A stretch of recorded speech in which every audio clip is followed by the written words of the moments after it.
of familiar faces this morning. All right. Thanks for being here on joining our colloquium on smart planning and healthy green cities. And I'm so glad that all of you can join us with three very distinguished speakers or presenters. This morning we have Dr. Kjell Nilsson from Sweden. He was my former PhD supervisor. And we have the second presenter, Dr. Noor Azlin, also a dear friend. She's from Malaysian Parks Amenity and Recreation Management Society, or My Parks. And the last speaker, the third speaker, landscape architect Phua Chin Eng, also a dear friend. We were in the same class. Yeah, also a few of our classmates. We formed the first batch who did the Bachelor in Landscape Architecture in UTM back in 1993. Yeah, Paul? So we are old, Paul. Okay, anyway, before we start with, I'm sure, a very three interesting presentation, I would like to call our dear Dean, Associate Professor, Landscape Architect, Dr. Sohadi Maulan, to give the welcoming speech. Dipersilakan.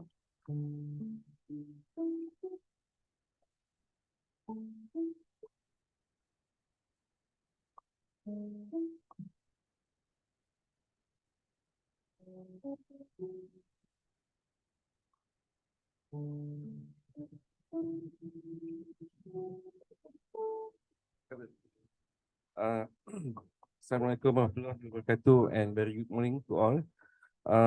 First of all, thank you very much, Dr. Shurin, for the nice introduction and welcoming remarks. First of all, I'd like to welcome all of you to this colloquium on smart planning and healthy green cities, right? Which is organized by Associate Professor Dr. Shurin and our training unit to design nucleus. First of all, and I'd like also to welcome specifically to our distinguished speaker, right? Dr. Kjell Nilsson from Sweden, right? Yes, and then Dr. Noor Azlin Yahya, formerly staff in Forest Research Institute of Malaysia and currently a president for My Park. And then my dear friend is the architect Phua Chin Eng, the managing director of this land art design based in Penang as well as KL. Right? It's an honor to have all of you here today, and we are looking forward to hear the good thing or the good ideas and knowledge from all of you. And I hope that the knowledge that you share with us will going to improve our condition, our living environment, our quality life, and so forth. And for that, I really appreciate it. Right. So, for all of you who come today, I hope that this colloquium will be a platform for all of you to learn something new, to learn something that maybe spark your deep interest. If you already have a spark, maybe further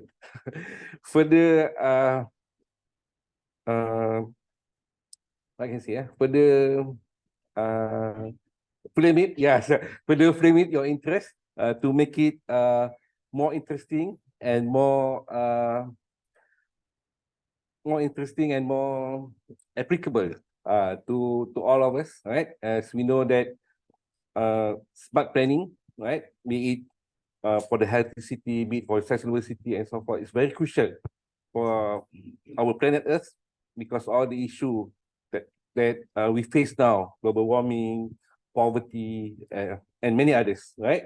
So this is a very good platform for us to really learn with each other. And I think as a university, this is our roles actually to learn and relearn by sharing with each other, right? So with that remarks, once again, I welcome all of you and thank you very much for being here.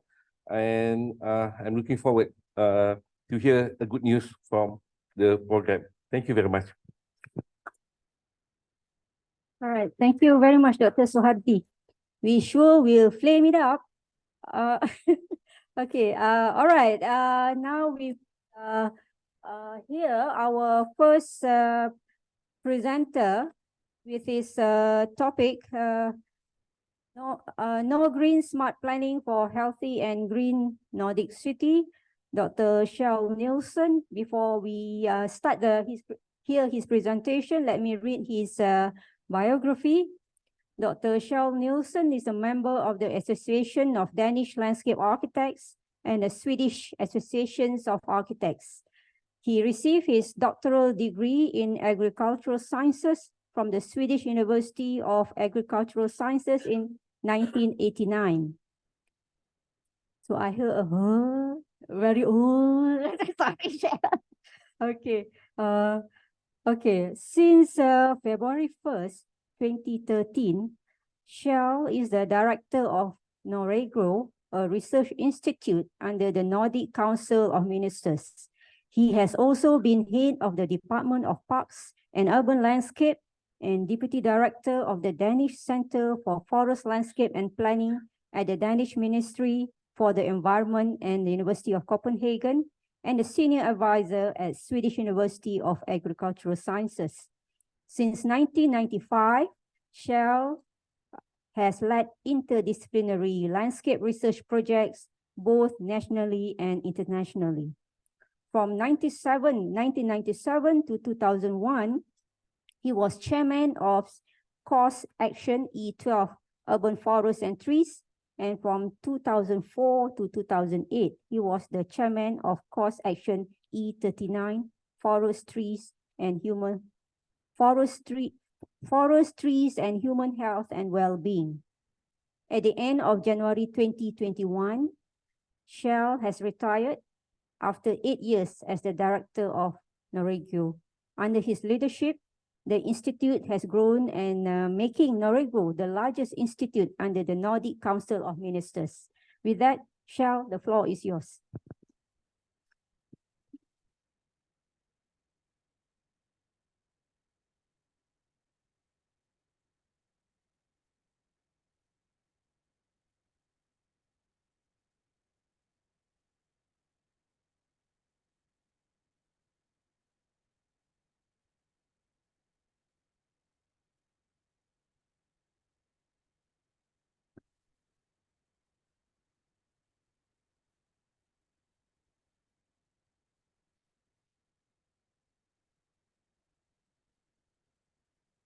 Thank you for the kind introduction, Shireen.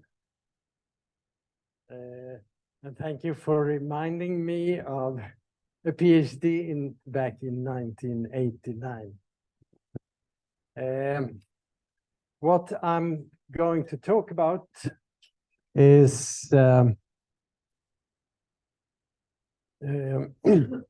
is a project from that we carried out in Norregio, which is my last official working place. The project was funded under a Nordic program, Nordforsk, which is a Nordic research council. And it is part of a program for sustainable urban development. But first,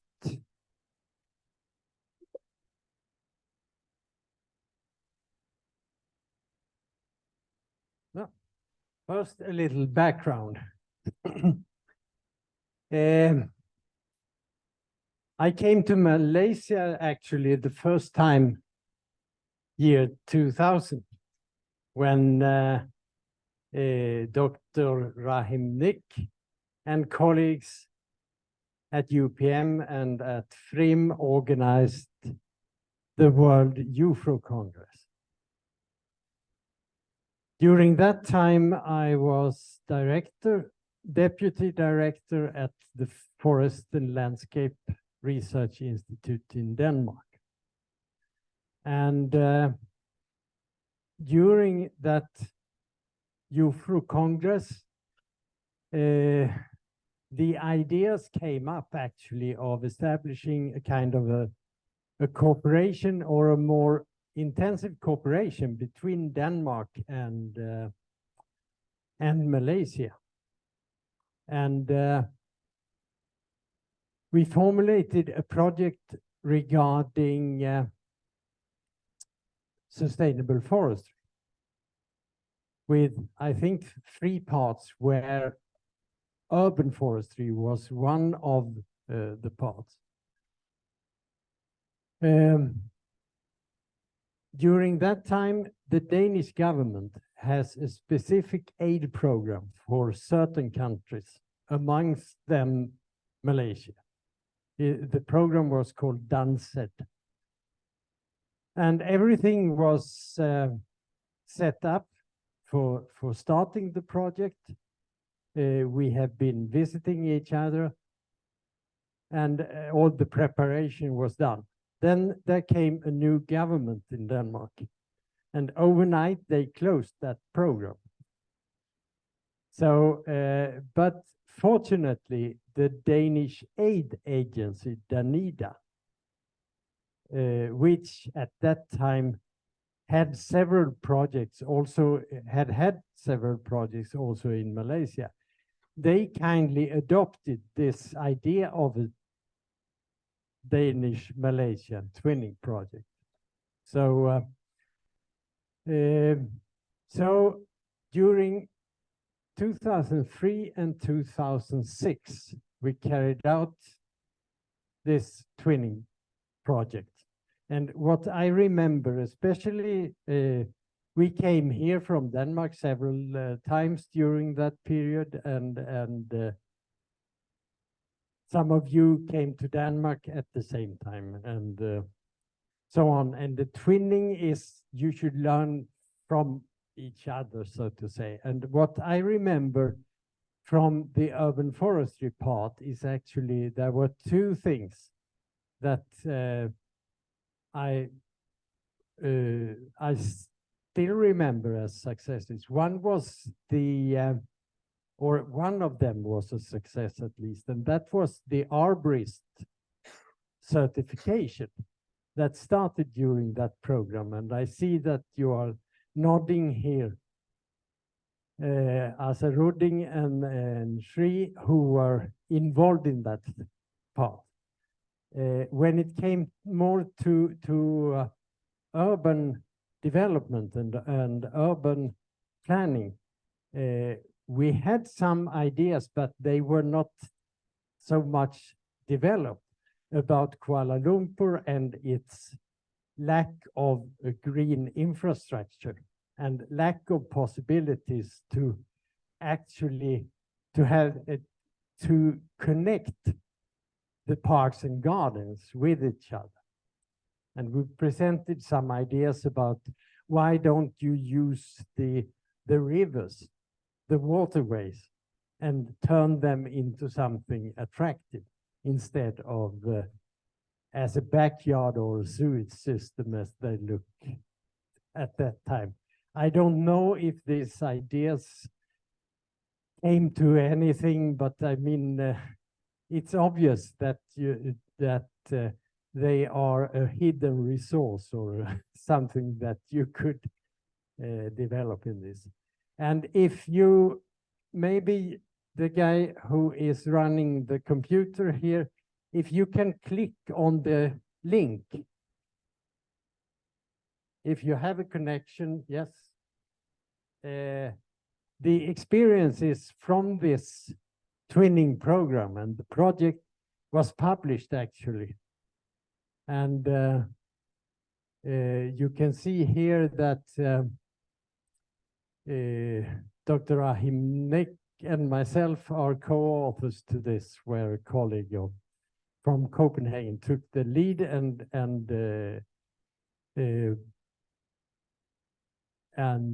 concluded about the experiences.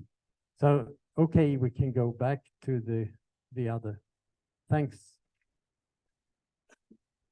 Okay, then in 2013, I moved to another job and became director of the which is part of Nordic Council of Ministers. And Nordic Council of Ministers is the coalition between the 5 Nordic governments in Sweden, Finland, Denmark, Norway, and Iceland, as well as Greenland, Faroe Islands, and Åland Islands. And during that period, we started a project called on smart and healthy green cities. And that's the project I'm going to tell you a little about what's in it. And as you can see, that project continued after my retirement from Nordregio. So I have had some few hours per month still working in that project. So, but it ends now. So that is probably my last connection or my with Nordregio ends by now. This project is, or the research here is mainly focusing on the health aspects and the urban greenery and its importance for people's health and well-being. And the idea is actually to develop tools to better promote or to include health promotion better in urban development and in urban planning. And I have some the WHO, they define urbanization as one of the big public health issues, because many of the diseases that is many of the public health problems are connected actually to urban lifestyles. These are not then normal, it's so-called non-communicable diseases, which are causing 70%, they say, about global deaths. And that mental health is a growing problem as well, and mental health is also then connected to urban lifestyles very much. So the challenge that we took and that we have been working with is to see how can this be better incorporated, this knowledge better incorporated in urban planning and urban development.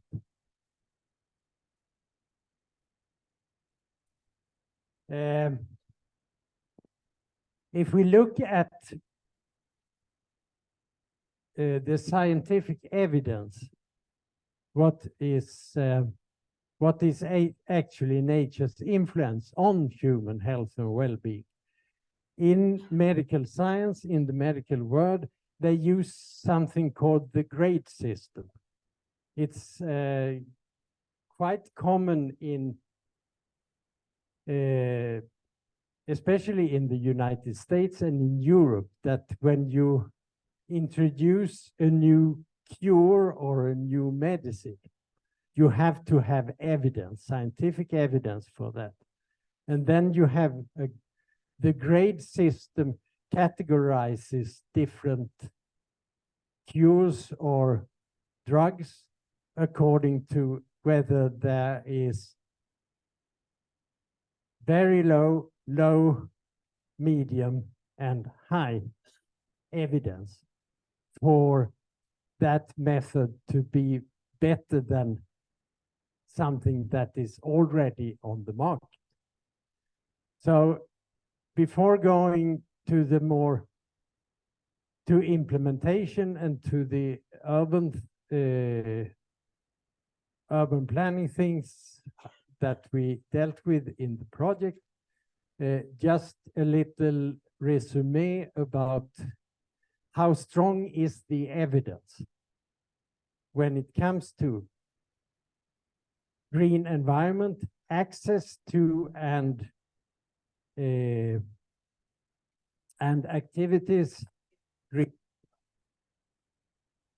How does that affect human health and well-being, types of diseases and so on?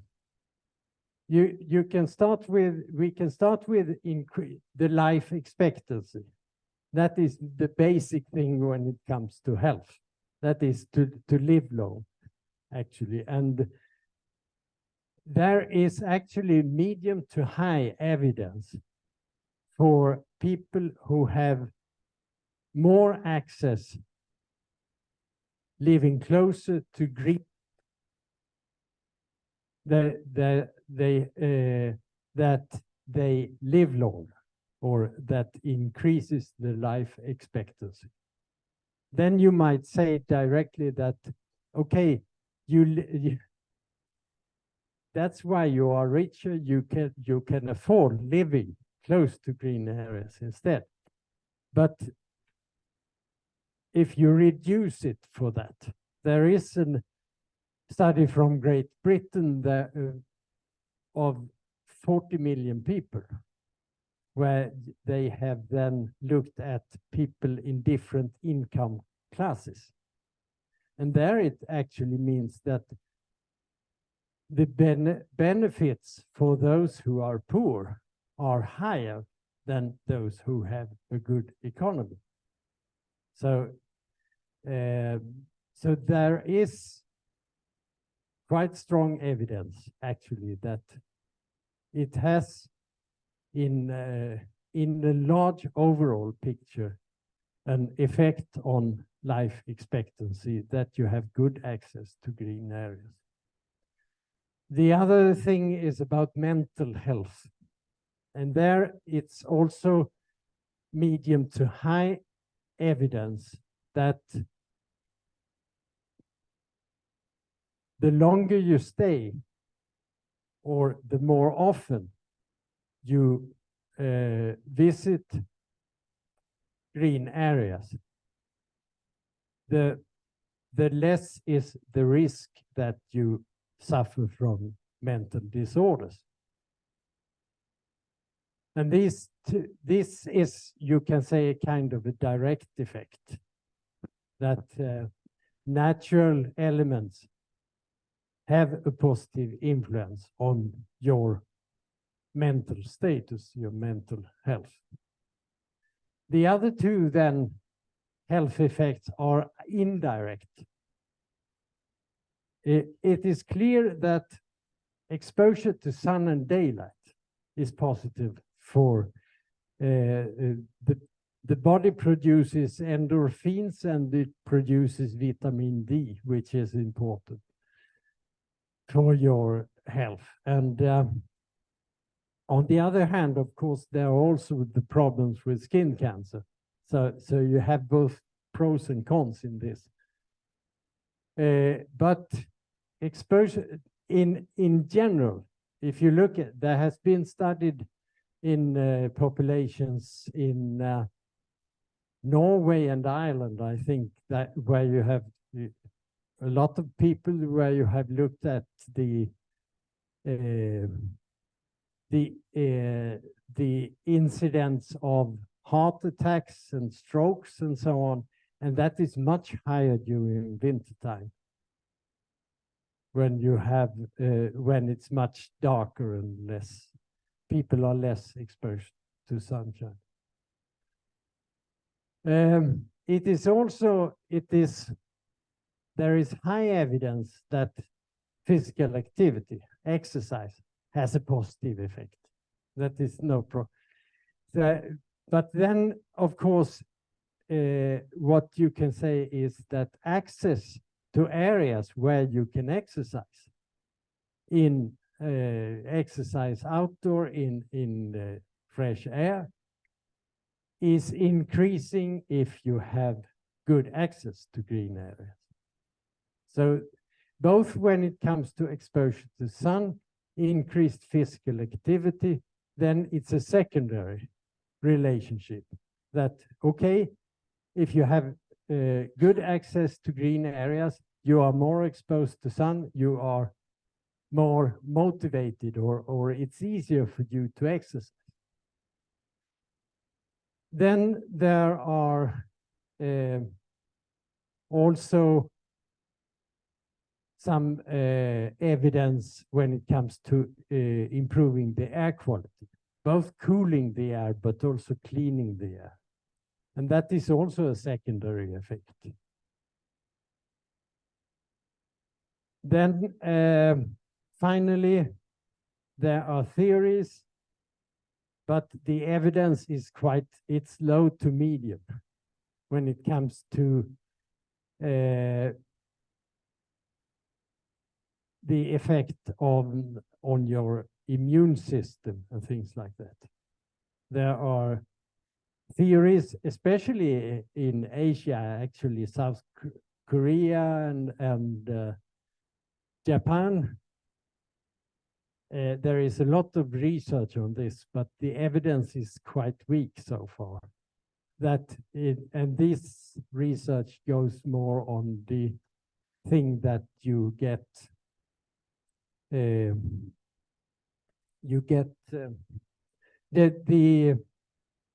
that trees produces phytoncides and other substances that have a positive effect on your immune system.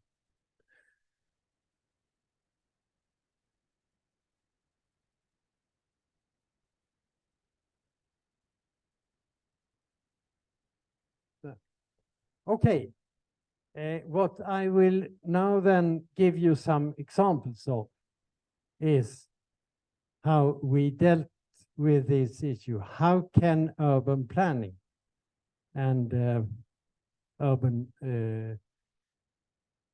development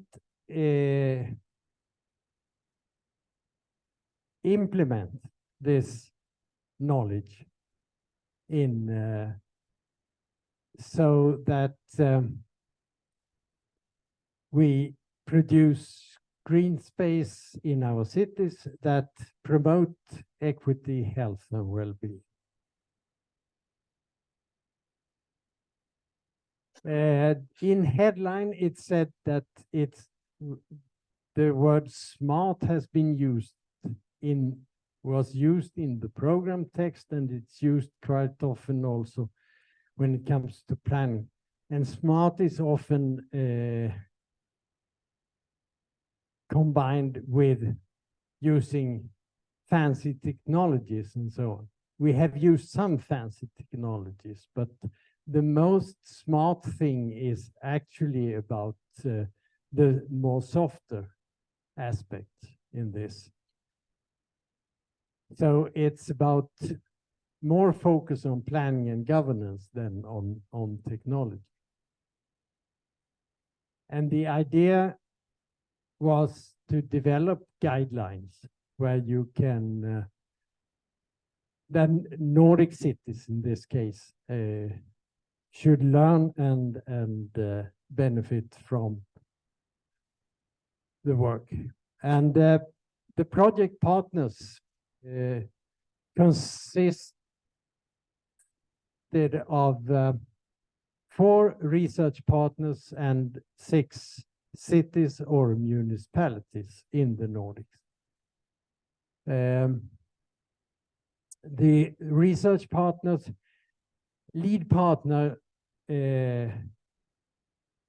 has been Nordregio, the Nordic Institute, and then Swedish University of Agricultural Sciences, Norwegian University of Life Sciences, and Aalto University, which is a technical university from Finland.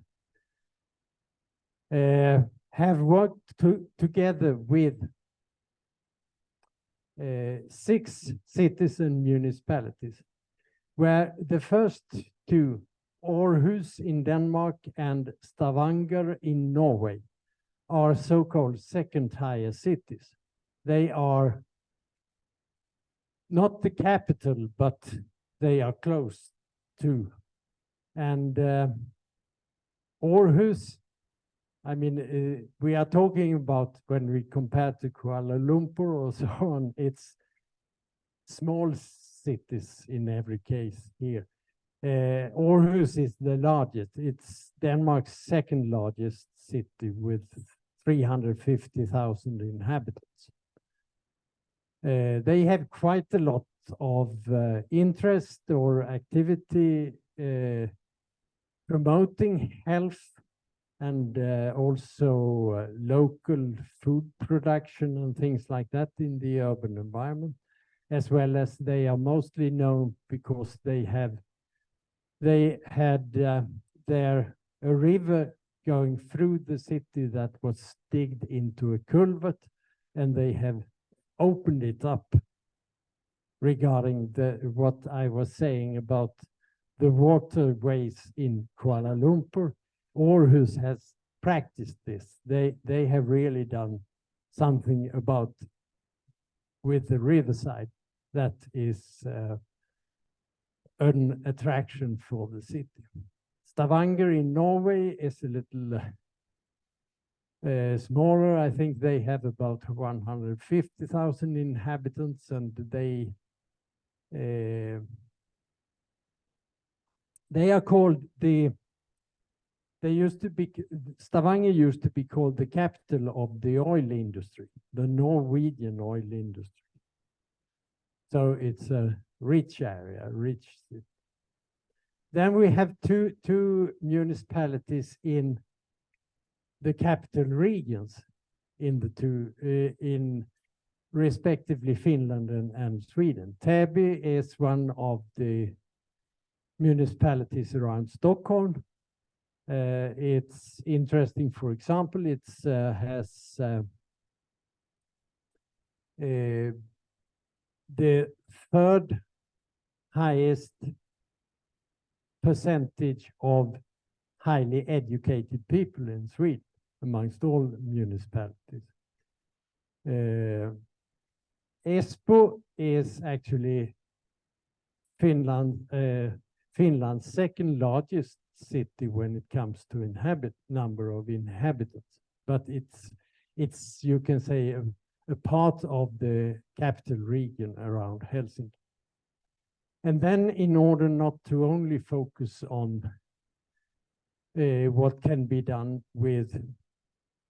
in larger cities, we have also two rural municipalities. And now we are talking about really small, it's quite large areas in both cases, but the number of people living there is about 10,000 people.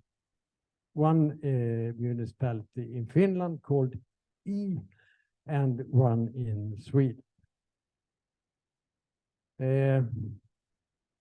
Different disciplines or has been combined in this to develop the methods. It's about epidemiological science. It's about environmental psychology. It's about governance issue and co-creation.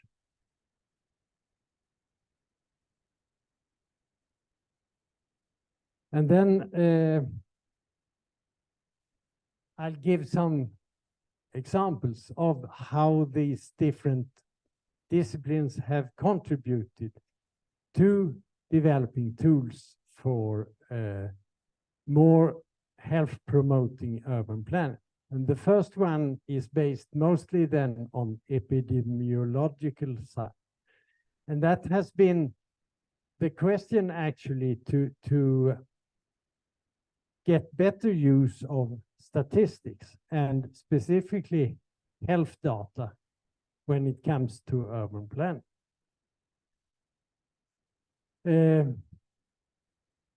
We can see in those cities that we have studied, there is actually the standard of access to green areas is quite good. You can see more than 90% of all dwelling access to green space within 300 meters. And I think that in Täby, for example, in the Stockholm area, we are talking about less than 100 meters on average.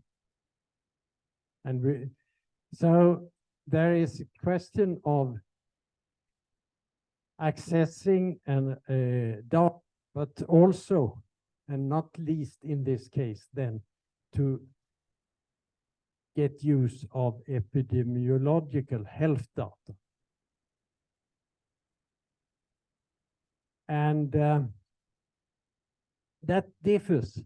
I don't know how the situation is in Malaysia. If you look on district level in cities, what kind of statistics you have.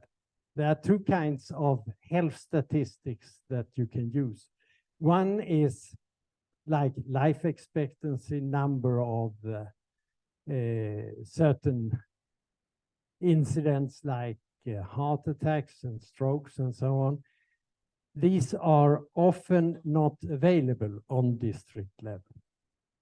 So it differs also, although the Nordic countries have quite good health statistics, it differs between the countries. In Finland, for example, it was hard to get data on a more detailed and regional level, while Norway, for example, has very advanced data also on district level in the cities. So yeah, some of the conclusion when we looked at the health statistics are that it's greater perceived access to green space was related to higher safety and municipal satisfaction amongst the residents in Täby. And that residents in Stavanger living in greener neighborhoods were more physically active. Not so surprisingly, but an important complement to the health statistics are health surveys. I don't know if you are carrying out health surveys in Malaysia with the people. So then you have how they perceive their health.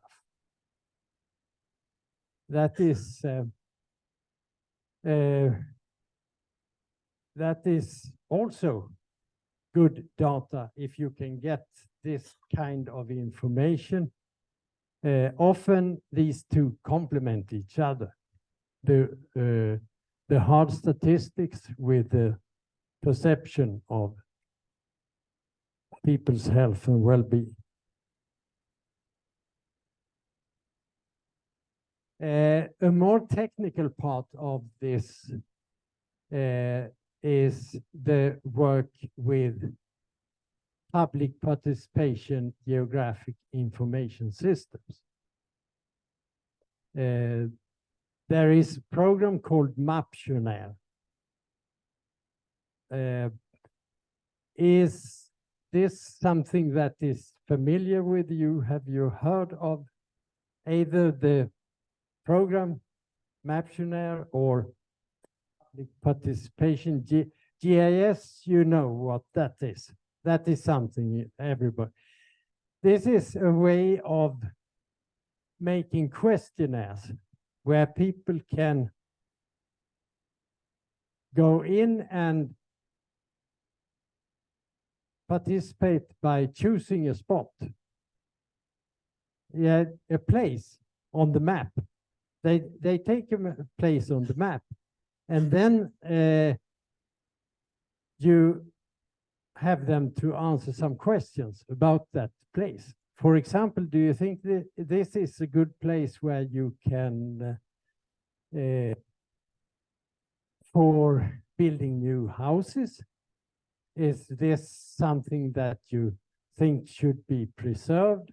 Also, so on and so on.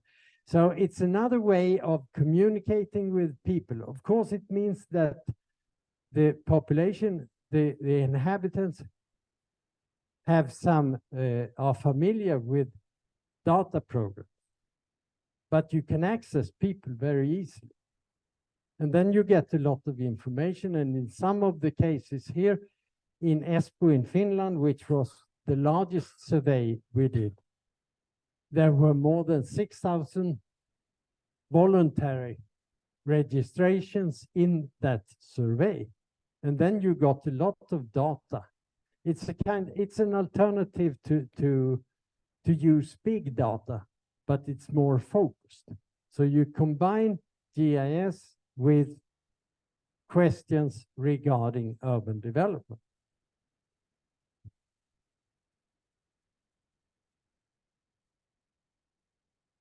And that is, for example, an example here is about what is the qualities of green areas in this case that you, what do people specifically appreciate? And for Espoo's part, for example, the presence of blue as elements, the presence of water was important, as well as biodiversity, a lot of species, richness in species, and the good maintenance level were things that people appreciated, while daytime noise, for example, from roads and so on, were negative effects in this.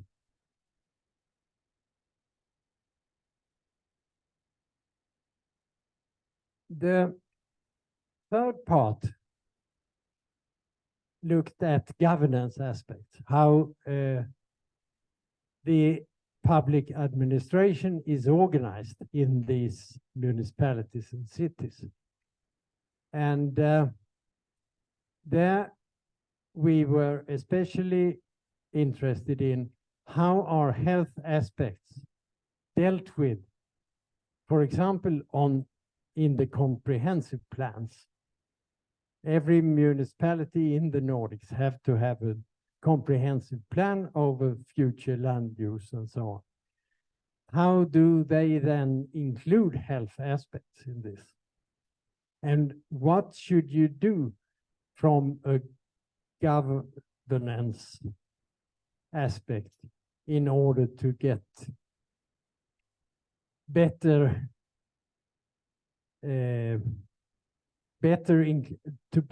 inclusiveness of health aspects in this?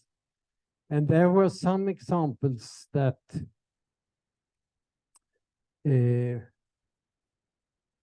we looked at the comprehensive plans, and the reason is the comprehensive plans include a lot of information of the environment, but not so much about the effects of these kinds of environments. You see here there are the connections which are thicker.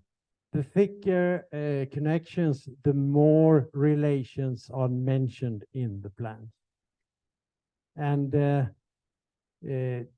there is a lot of documentation of the physical environment, but not very much of the effect that the physical environment is. It's often included that they want to promote health in general terms, but not so much in details. Some interesting examples when it comes to the organization in the authorities is that you have health issues and planning issues in different departments. And what they have done, for example, did in Aarhus is that they hired a person where they shared the costs for that person. between the health department and the planning department.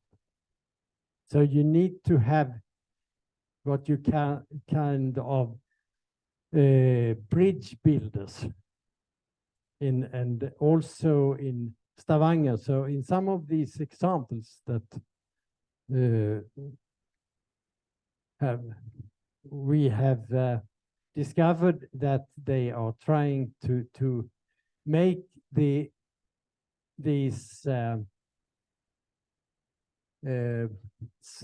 silos that exist between the departments that you organize, so you have bridge builders that can go over these silos. Finally, there was some work about more specifically health design oriented issues, where we did minor studies in the cities where theories from primarily environmental psychology was implemented with by the landscape architects in the involved municipalities in different projects.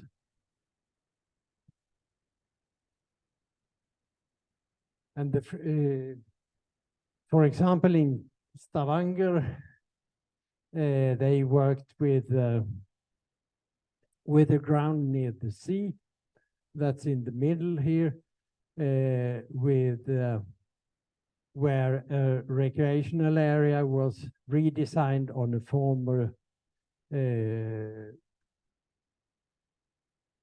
former estate owned by an oil company.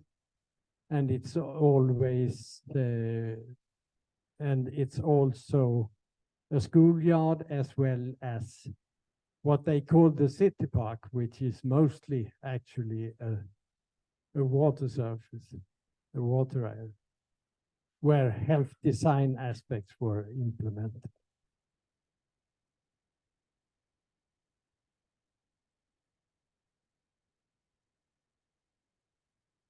Okay. This is now followed up with so-called city talks, and we have produced a Nordgreen handbook, which will be launched on the 26th of January. But you have access to it right now, so if you click on the link, you can come directly to the handbook. And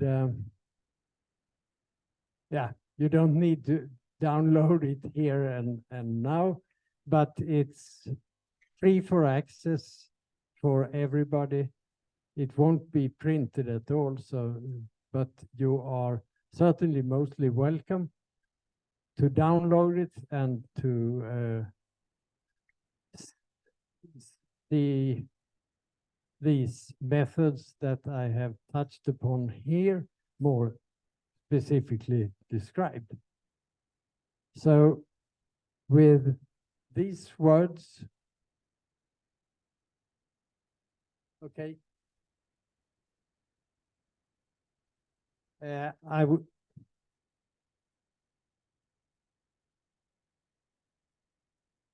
you can go back to this one, yes.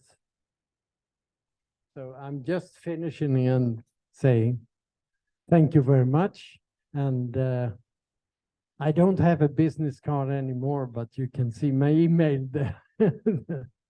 So, okay, thank you very much.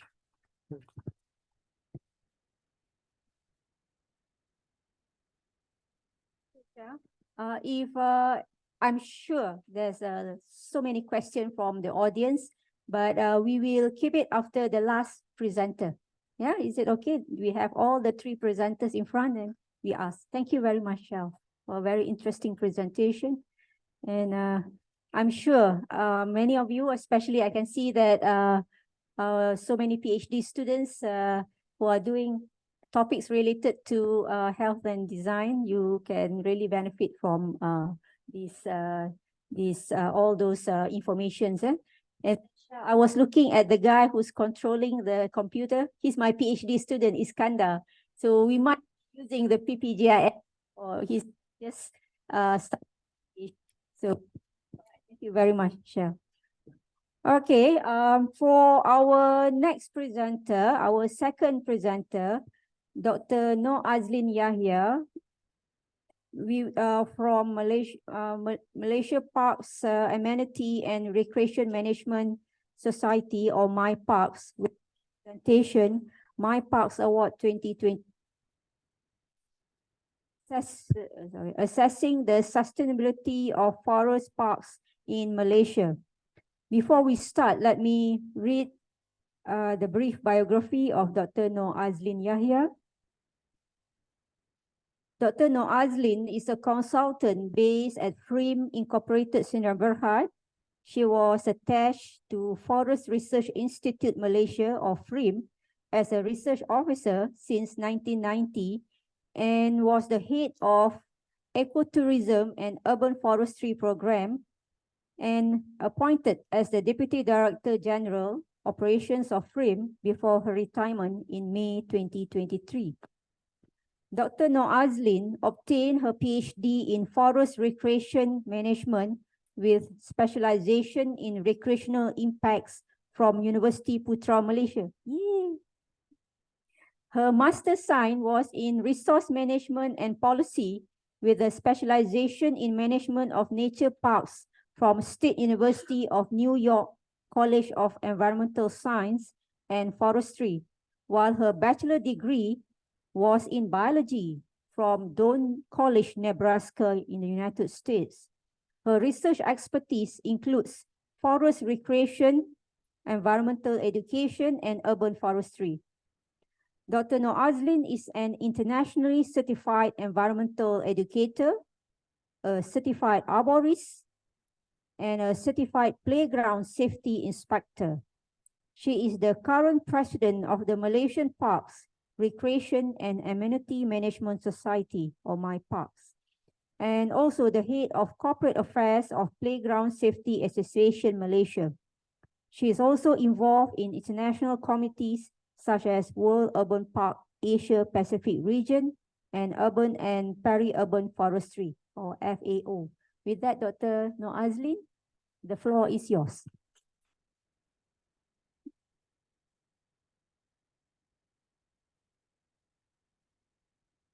Thank you, Dr. Shurin.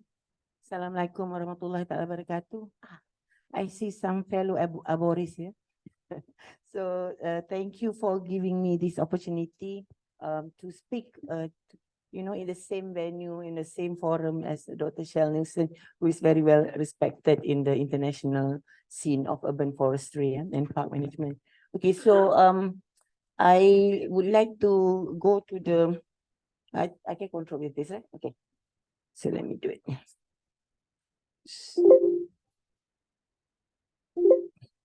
Where do I point this to? Bawah, eh? Okay, all right. So what I'll be talking about, so of course the title is My Parks Award 2023. But this is the end of the year and the award will be given early 2024. But what I would like to say here is that I know that most of you is working in the urban areas. Although this is award for 2023 is on the forest, recreation forest, but for 2024 onwards, we will diversify to include other types of parks. So I think Uwe has been asking me this question. So first, I would like to introduce a little bit on the background of, with the background of my parks, and then we will go into the award, what is the objective.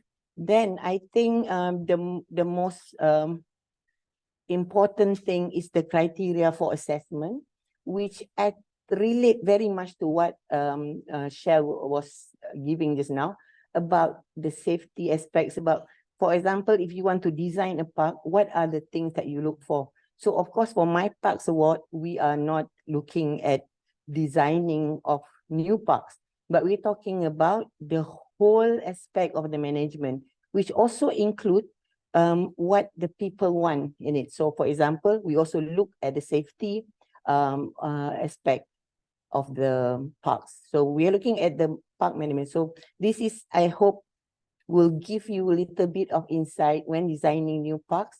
What are the things that we feel are parts of being a sustainable park? Okay, so the next one, of course, just a conclusion or way forward. All right, okay, so I will briefly introduce my parks. So we were registered in 2014. So we had our first meeting on the 16 May 2015. So we have very prominent members of the Director General of Jabatan Landscape Negara. If you can see the Dato' Ismail Ngah. But our active members also include the Jabatan Landscape Negara's Director General, who is after Dato' Ismail Ngah. And so Dato' Ismail Ngah is our ex officio. Yeah, sorry. Now what do I do? Okay. Wow. I have to go back to the other mode. Yeah, the presentation mode. So I was now on, yeah, okay, sorry. So so this is my parks. So was actually discussed way back in 2008 about forming of this association to include people who are involved in park management, either in academic aspect or in the administration aspect, as well as we also have student membership. Next. So I do hope that for the students here might want to look at our website, which is www. Oh, wait, hold on. Okay, so our website is here. So you just look for myparks.my. Okay. All right. So Malaysia Parks International Society. So the mission is to support the sustainability of parks and recreation. Okay. By promoting holistic planning, design, conservation, and management. So you can see that it is also about planning and design, as well as conservation and management. But of course, we are looking very much into the balance. So all nations, our vision is for all nations to have access to parks and natural areas in pursuit of quality living environment and lifestyle. So although we are talking here specifically about recreation forests, but our recreation forests are being assessed by the urban population. So the committee members, actually, we just had our AGM last Saturday, 2 Saturdays ago. And so these are our committee members in the management part, with Dato' Haji Ismail Ngah as our ex officio. And I've been the president for the 5th year, but I hope to pass the baton to someone younger after this. So we have Dr. Aswad from UPM. We have Fatin here. Fatin is our secretary. We have Dr. Hanisa from UITM.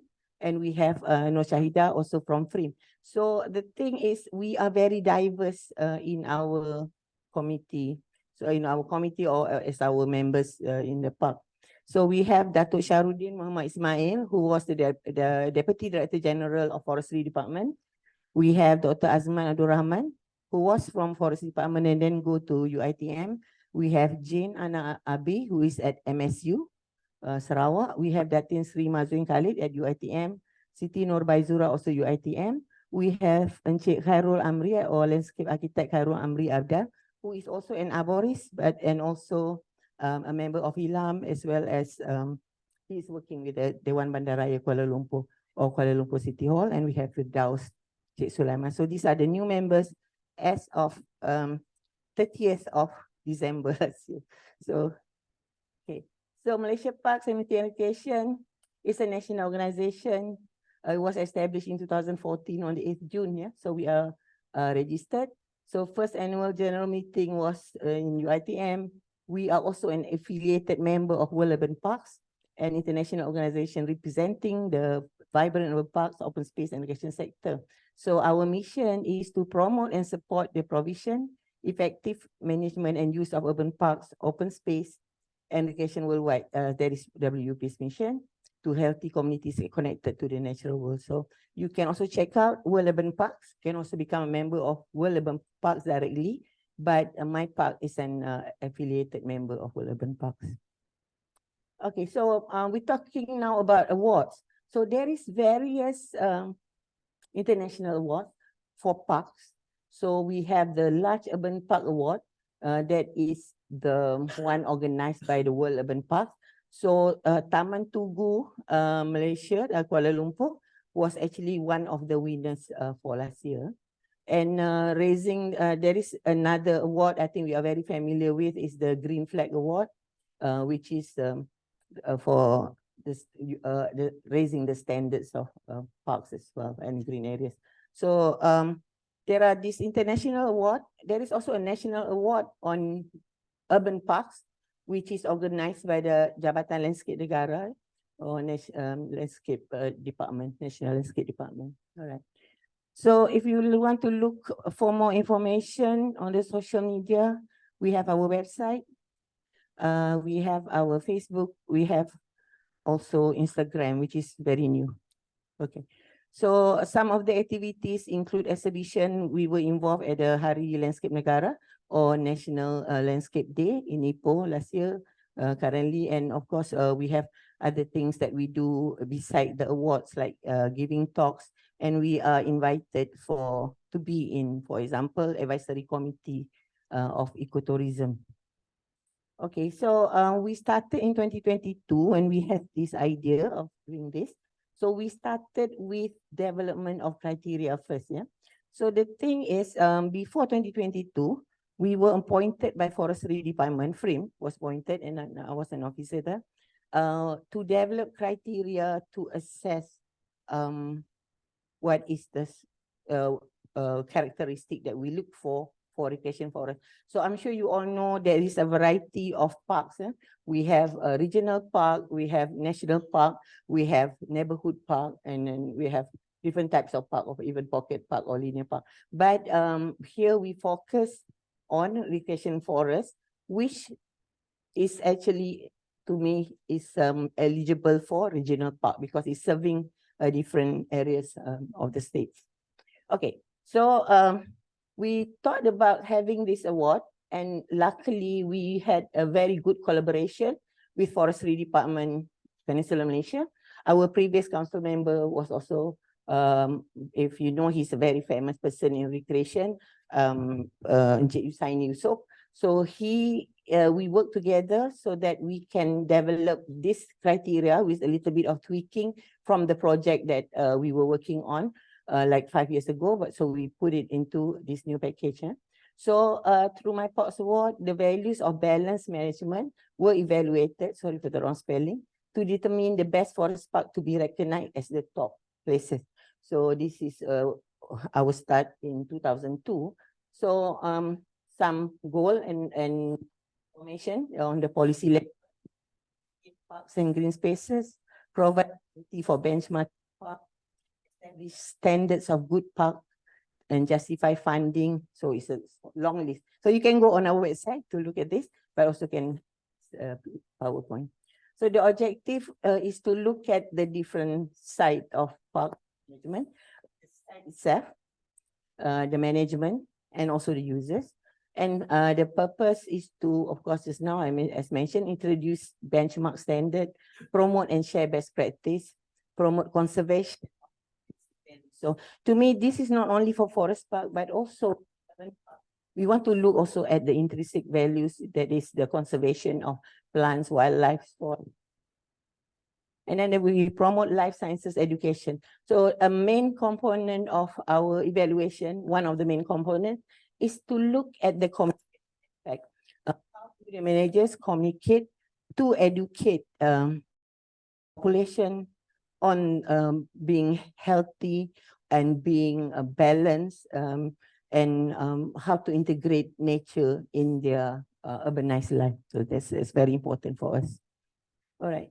Okay, so the awards formation, they need to have a management plan. They have to have a plan for improvement. They have to show best practice, and they have to show us the list and evidence. There is no limit on the size of the site when we talk about education forest. But when we talk about pocket forest later, maybe we will have certain size as criteria. Okay, so we started in 2003 by doing this award. So with partnership with the Forest Department Peninsula Malaysia. So these are some of the things that we look for: sustainably managed. There is social economic benefits, but not sacrificing the natural resource or the place. So that is like the main thing that we're looking for, is the balance between conservation of the natural resource and about the management where people can benefit from it. So, okay, so we had this meeting in partnership with Forest Department. Then we went to meet the Director General and he agreed to support us. Then later, we presented the criteria to all the states. You know, Forestry Department have different, they are governed by different states. So the state representative was there. So we have brief on the criteria. So now there is our committee member. We are here also, Azharuddin is also here. So he's looking as one as the jury. So we have landscape architect in there. We have, of course, academic members. We have people from Forestry Department. And of course, we have the people from Jabatan Perhutanan or Forestry Department. And so these are the people that was involved. And Hajar Rotina, if you know, she was the previous Director General of Jabatan Landscape Negara. Okay, so we have desk assessment. Desk assessment for us is more about screening the number of that we have to visit. So we have participants, and then they submit their documents. So you can see Fatin there bringing up these big files on what people are sending. So from there, we look at the how this fit into the criteria that we're going to judge. So then we have the if we don't have enough information, we have online interviews with the Forestry Department people. So from different states, they would explain to us if there are information that is not enough that we receive. Okay. And then we chose from that 5 sites to have the field assessment. So we are looking at the top 5 from the desk assessment. We have the 10 assessment. To have the 5 assessment on the field. So I would not disclose the names of the sites yet, but I'll be more focused on the criteria of evaluation. So these are some of the areas that we visited. Okay, so this is the criteria that we look for. So the first one is natural appeal, but there is a lot of indicators under that, which I think is going to be too long for me to talk here, but I'm just going to show some pictures on it. So we look at, for the forest recreation side, we choose natural appeal as one of the biggest component. Then we have the site condition, visitation and involvement, the sense of place, activity spectrum. I think this also tallies with what Shell was just now talking about. There should be activities in different seasons. But in Malaysia, probably not so much different in our seasons, but we can talk about the spectrum. For example, a lot of people only go to bathe in the river, but there should be some educational activities like bird watching, trail walking, interpretive trail, and other things. So we look at that. Criteria number 6, comfort and safety, which is very important for parks and areas where it's frequented by the public. And number 7 is education and communication. It's quite a big component. Why we do this? Because we want the forest recreation areas to tally towards this way. So if they know that is a criteria that they are being judged on, so they would try to get more information. So in the beginning, of course, we have, you know, teething problems and other things, but we hope this will later become a standard for the forest recreation areas. Then, number 8 is relaxation and reflection. So how the area is giving us the sense of you know, a lot of people want to escape from the urban environment, for example. How does it give us that feeling? Number 9 is land access. So like also what Shell mentioned, that accessibility is very important in parks. Then 10 is the overall sustainable practices. So this is, for example, rainwater harvesting, using solar panel and other things. So, okay. So I will show just a little bit of example on what we look for. So for example, on natural appeal. So I think some of you have gone to some of, and of course, most recreation forests are very famous for the rivers, and the waterfall and this kind of thing. But there is a bit different. For example, in Wang Klian, Perlis, you can see what they call it, the nano clouds, observing is below you. And there is other places like the forest with different vegetation type. Yeah. So these are things that we look for in natural appeal. So I think even in urban environment, we should also look at this aspect a little bit. For example, it's actually a place where we can conserve our plants. So we decide what it is suitable for and plant with vegetation that is suitable to or natural appeal. Okay, and now other recreation forests have caves. For example, the top one, we have the, because of the thing that is looking like snakes, right? And there are areas where give you this kind of a very serene environment. This is actually in Ulu Muda, but there is the Mosi Forest on the right, top, and then there is also another forest in Kedah. So these are the things that we look for in natural appeal. When you go there, you feel that you are being in nature, because this being in the criteria of recreation forest. Okay, and then we look at the site condition. So this is about like a little bit on minus what natural appeal is. So for example, trails are very much degraded in very popular area. The soil is very compacted, that plants can no longer grow in that area. Okay.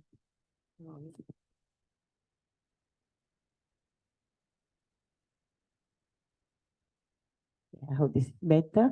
Then for the, and then let's say in the second, in this picture, we see that they build the canopy. This is like the canopy walkway, but they don't think about the health of the trees. So I think Boris would understand that this one and look feeling a lot of unhappiness when we see this kind of things. Yeah, and then there is facilities that is not being maintained. This is very close to the city, for example. Compaction again, we have a lot of problem with compaction and erosion. And then again, facilities that is not maintained like this and like this. Okay. Okay. All right. So this is some of the nicer ones. We are biased. This is frame, but look at how nicely designed it is. It blends with the environment, the colors, the material, and the space that we have for the campsite. So this is in Lata Kekabu, which also look very, it's a very, very nice place actually. Perhaps colors people are not very, I think they are not, they couldn't understand tones, right? So I think you guys in this faculty would understand about tones. So it's not just color, but whether tone is suitable to the environment or not. All right. And then under visitation and involvement, we have, we look at visitor management actually. So does the visitor involve for CSR, for example? Tree planting is very common. So maybe that kind of activities that they can. Do they have cooperation with universities, for example? So some areas have what you call it, they have this scientific expedition, so that the area can have the list of the things that they do they do have in that area, the plants and the animals in the area. So does that place, oh, sorry. So does that place have programs, yeah? So program frame, and do they have people who actually can give this presentation and involve visitors in the conservation, especially of the area? So this is Dr. Aswad. Okay, and another criteria is the sense of place. So the sense of place is technically it's like when you're there, you know you're there. So it's very much about how we look at the area's uniqueness. This is you, Shell. We went here in Shell. This is you. We went there in 2000, what, Azharuddin? 2016, 12. So this is a Taman Tasik Taiping. If you know, this area now is closed up, and then they are being used as a, they call it the rainforest walk. So no more cars can go through this street. So this is in Taiping. So I think that is a very popular urban parks, you want to call it urban parks, but it is also very famous heritage trees that was planted during the colonial time, right? So this is a Kilim. So it is a UNESCO site, and this is a Mozi Forest, which they will nominate as a forest UNESCO park as well. Okay, sense of place again. More pictures. So this is in Putrajaya. I think it has a different feel to it. They have this, actually there is a lot of conifers that they planted there. So although of course a lot of some conifers are local, but some are not. But it looks like we are somewhere else. So to me, it is giving you a good sense of place. And this is in Thailand. This is the highest point in Thailand, which is in Chiang Mai. So it gives you that feeling that that you are there, you know, at the top because of the Mozi Forest and all. And there is also the historical part of certain recreation forests that we can highlight. For example, this is the marker for Thailand and Malaysia border. At that time, it was a Malaysia, of course, Malaya, but it's between Perak and Thailand. It's a short story.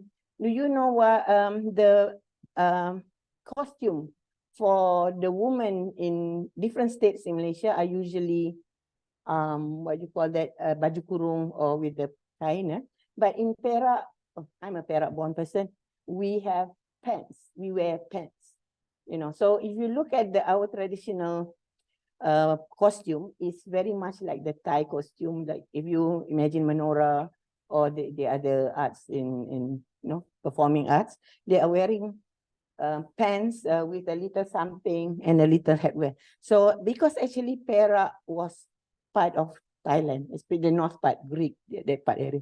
So this actually here is the marker for the stone where Perak and Thai border was. So this is in Pulau Banding.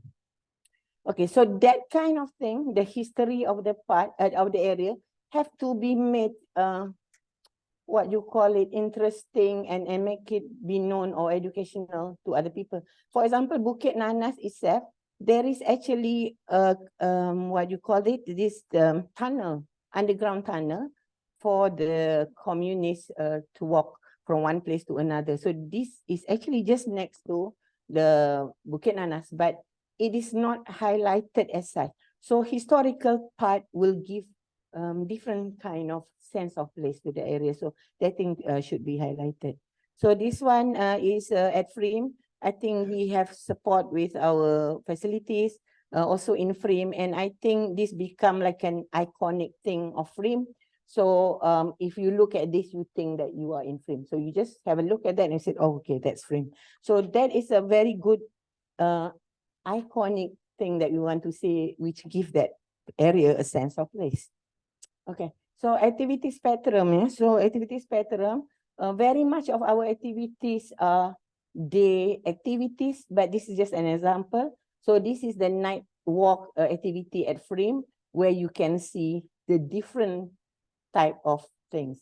So when designing a park, for example, we have to think about different activities, not only for the education benefit, but to utilize the distribution of visitors. So we want people to be able to come without crowding the area. So we have to give them the temporal space, and the timeline.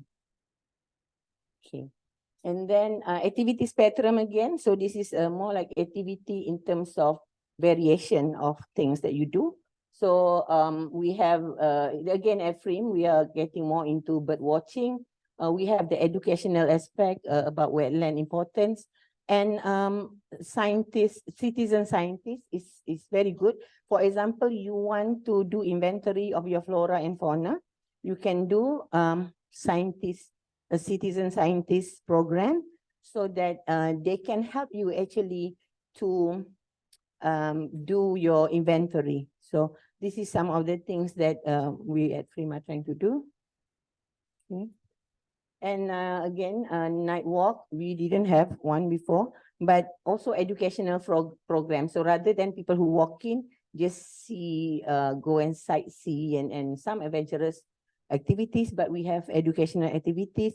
Here we talk about the Ditro, which is the species in lowland tropical forest. And we know that Frame is actually have the largest collection of Ditro in Southeast Asia at the moment. And then we have the living example in Frame as well. We have the Ditro arboretum. Okay, so night walk.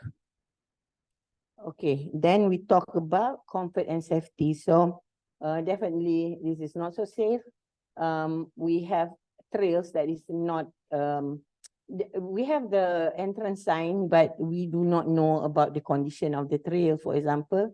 And this is a picture of, if we have any facilities, we have to make sure that it is safe for people. Okay. This is from our canopy walkway, for example. So we said always have, not always, like I think 3 times we have a major problem with the canopy walkway, and actually a tree fell on the canopy walkway and causes a lot of what you call put on a lot of weight that it broke this thing. So maintenance is important to ensure safety, and insurance is also important. So we luckily also have takaful insurance for our visitors. So the arborist is inspecting the tree. You know that we closed our main canopy walkway in 2016 because we see the condition of the tree could probably not support the canopy walkway again. So Encik Azhar is here. And then we look, because we see the brackets here, we see very few places where we can move the bracket to again.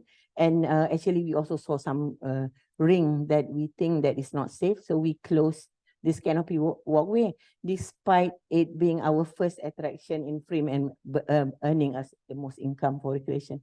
So again, comfort and safety, when we build places like this, that we have to make sure that they are maintained.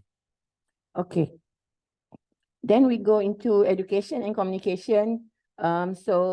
Interpretation panel that talks about what the place is that. Of course, have to be strategically placed and also environmentally friendly, meaning that it doesn't, what you call it, kill plants that was there just because they want to erect this thing. So there is signage that we need, or the education part. I think this is in the BKL, there is some information there. Okay, so education and communication. Again, more pictures. This is Mosey Forest, which is very good actually. If you haven't been to the Mosey Forest in Cameron Highland, you should go. This is in Frame. So for different walks of life, from children to 80 years old. So I'm trying to do a webinar. My parks will do a webinar which probably will talk about the management of parks for 8 to 80. So from 8 years old to 80 years old. So it should be accessible to different people with different abilities as well. Okay, so education and communication again. So visitor center, interpretation center, information center is very important in this kind of areas. So in design, we should allocate for areas where you have your visitor information center. Okay, relaxation and reflection. So this maybe relate a little bit to the natural appeal, but this is talking about if you have visitors, for example, you are not over exceeding the carrying capacity. There are too many people, there are too noisy, there is conflict of interest. There are people on bicycle, there are people walking, there are people driving. So for example, we look at this kind of criteria so that people can actually gain what they came there for, which is to relax and to have some reflection. Okay, again, there is some pictures. So in Southeast Asia, of course, we are, in Asia, I would say, we are very big into the chi thing, the energy. So Frame is one of the areas where people are looking or doing these exercises. This either alone or they have Tai Chi or they have Qigong. So these are the things that people are looking for relaxation in relaxation and reflection. Okay, access, I think Shell also touch about accessibility. So again, yes, because it is for the public. Recreation forest, yes, it's a part of forest, what do you call it? It's a part of protected forest, but it's a part that is open for the public for ecotourism or education. So we have access, for example, that is easily seen. And access also means that it is friendly to people who are on the wheelchair, for example, for children and other things. So they have to be that opportunity for them. Access again, some they are just by boat. Island, for example, is the boat safe? And is it is it safe or is it enough to assess the area? If it is four-wheel drive is needed, then it has to be told early, had to be notified, and also there is some provision of vehicle to be done. So there is access that we can. Trails actually is an access into the forest. So if you have a trail, is it well marked? Is it educational? But is it in this criteria, for example, we look at the accessibility. So can you access the forest? You are in a forest environment, but if you cannot access with clear design of a trail, for example, then it might not be so educational. Okay, then the final one, number 10 is overall sustainability practice, which is looking at even during the construction and other things. So here at Frame, we have rainwater harvesting, and we also keep our roof. If we have to replace them, we can replace them ourselves. This is used for the bathroom for the campus. Yeah. So we look at the overall sustainability practice here. Again, if they have a plan, do they practice what they have planned for? So we ask, for example, for the state park to see their plan and to see that they have follow their plans through to make sure that it's sustainable. Like they don't build in area that is sensitive, for example. Yeah? And another way is another sustainability is not just on the resources, but also on the business. So are they projecting it through the social media? Do they have brochures? Do they promote the area? So that will keep the sustainability of the certain parks. So there are two parts of this. This is the sustainability of the resource, but also sustainability of the business. Okay, so my part is in 2024. Sorry. Okay, so we are doing the My Parks Award very early. Hopefully in February we will be done. Then we have our training courses. So we are working with Perbadanan Putrajaya to train their park management staff in interpretation, environmental interpretation, that actually we started with the Danida project. So we will, bring it to Malaysia even further from now on. Then training courses I mentioned will be done in February. Then we have conferences. Conferences. We are not sure yet whether it's a webinar or whether it's whether it will be a conference. So I have to discuss with Prim Ing. I'm wearing a lot of hats at the moment. I have 3. So I would like to put them all together. So maybe Prim Ing can find the sources for us. We will approach HRDF for the money. And then we have to, actually 4. So I'm also an arborist, but I'm not an AJK an arborist, but I will try to involve as many as possible, because all of us are thinking about sustainability of the natural resources, for example, except that my park is very much on the management part to make it sustainable. Okay, so I'm also the corporate services, head of corporate services.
Endemic, and there is one species that has not been recorded before in Peninsular Malaysia. So either it's a species from Borneo, but we found it. So, but we are still looking whether it was planted there or how did it get there. But whatever it is the unrecorded species from Peninsular Malaysia. So so it's amazing what a small space can do. So I would love for all of you to look into the aspect of conserving our natural resources with species of our local species in Malaysia, regardless of Borneo, then to make it become an area of conservation as well. So Penang Hill, they have a lot of little parks up there in here, and Azaruddin.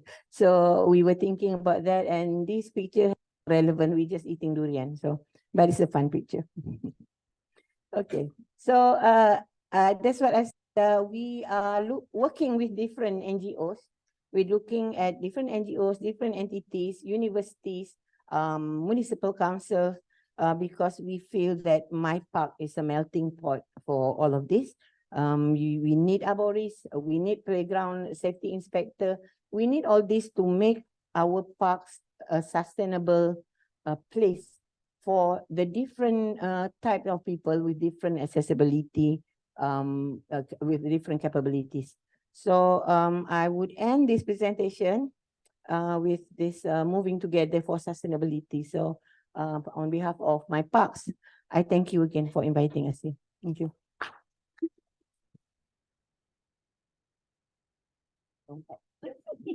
Thank you very much, Dr. Noazlin. Okay, again, if I'm sure there'll be so many questions for our presenter, please keep it to yourself first. We will have a very interesting session later on, because we are ahead of time. So we might have more time for Q&A. Yeah. All right. Dr. Noazlin mentioned about sense of place. I think the next presenter will delve more on that. The words, yes, that sense of place. Our next presenter is landscape architect Hua Chin Eng. His topic of his presentation will be space, people, and nature, Nurturing the Future for a Better Tomorrow. So let me read a bit about Mr. Puo's biography. Landscape architect Puo Chun-ing is the founder, principal, and the driving force behind land art. He holds a bachelor degree in architecture and a diploma in urban and regional planning from University Technology Malaysia in 1996. Mr. Puo, who had previously worked as a landscape architect in Singapore, established land art in 1998 in an office in Penang. Puo and the land art team were constantly recognized for their work in landscape architecture. They were honored with the Outstanding Award in Residential Built Project and the Award of Excellence in Commercial and Institutional Unbuilt Project at the prestigious Luminary Awards of the International Federation of Landscape Architects in Tokyo, Japan. They were also presented with the Award of Excellence in Analysis and Master Planning at the IFLA AAPME Awards. Their achievements were further acknowledged at the Malaysian Landscape Architecture Awards, or MLAA, where they were honored with the top landscape architecture firm in Malaysia 2023, and the Excellence Award in Landscape Design in the professional category, and the Excellent Award in Landscape Master Plan and the coveted Project of the Year 2020 Award. In addition to his professional contributions, Mr. Puo has also been instrumental in the publication of the book Southeast Asia Landscape Architect, SEALE. With that, Mr. Puo, we would like to hear about your presentation. The floor is yours.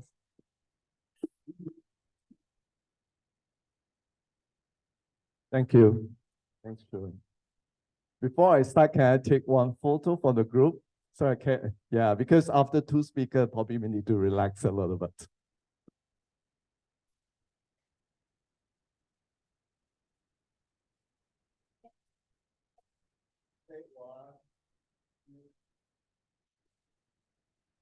Thank you. Huh? Yeah, fine.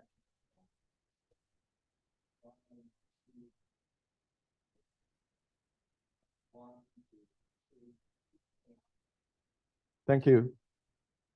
Thanks. Good morning, everyone. Thank you, Dr. Shurin, for inviting me to be here. It's my honor to be part of the speaker for today. Actually, let me introduce a little bit of land art. Actually, land art, we have been established since 1998, like what Dr. Shurin had mentioned. After 26 years, we realized that actually land art, not only a landscape architecture firm, we also involve master planning and also interior design work. Because we see interior exterior as one entity, there is no boundary between these two spaces.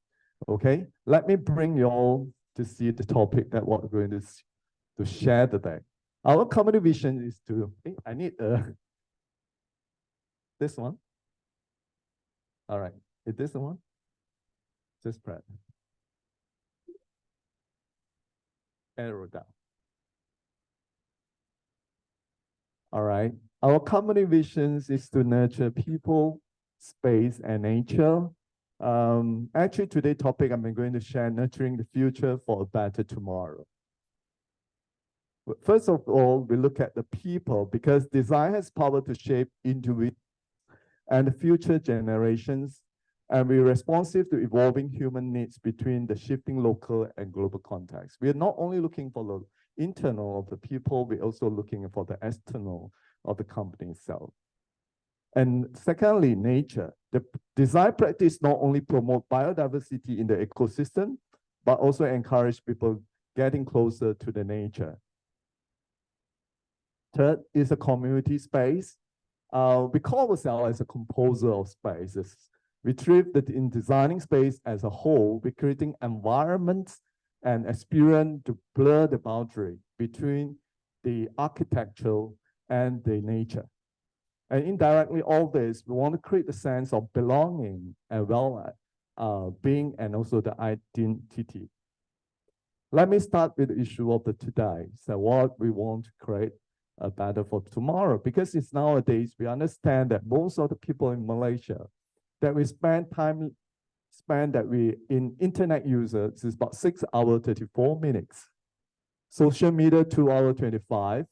And playing video games is 1 hour, 12 minutes. I think all of us be part of this statistic. Am I right? And we study Malaysia daily time that is spent outdoor and park. The time that is spent per weekly, actually based on the recommendations of WHO and US Department of Health in 1996 is, can I point this? Is that a pointer? A red button, okay. You can see this 13.1% is only 2 to 3 hours that we 1%. But Malaysia mostly is only spent on 1 or 2 hours in a week. Yeah. So we can recall back previously, like last time, what we do, we more appreciate for the greenery, and we spend more outdoor spaces with our family members or with the loved one. But due to the technology getting more advanced, but we are more addicted to the mobile phones that we always use on our hands. You know what, as a landscape architect, that we need to do. So we have come up, it's a time for us to nurture the future together. Today, I'm going to share 3 projects. Yeah, the first one, Tun Razak Exchange. But we emphasize more on the public realm and also the streetscape enhancement. How many of been to TRX? Can you raise your hand? Can I see? Only probably 10% from the floor. Okay, this is the second tallest building in KL City. All right, and it's about 106 story high. The tallest one would be this one, 118. All right, well, look at the site context. It's about 70 acres, the blue color dot here. It's about 2 kilometers away from KLCC, less than 2 kilometers. You have been to KLCC, that is a more iconic building here. And previously the site, we regenerate an undeveloped land area downtown in KL. It's surrounded at Jalan Tun Razak, Jalan Kampung Pandan, Jalan Barat, and Jalan Utara here. Previously, it's just a car park areas.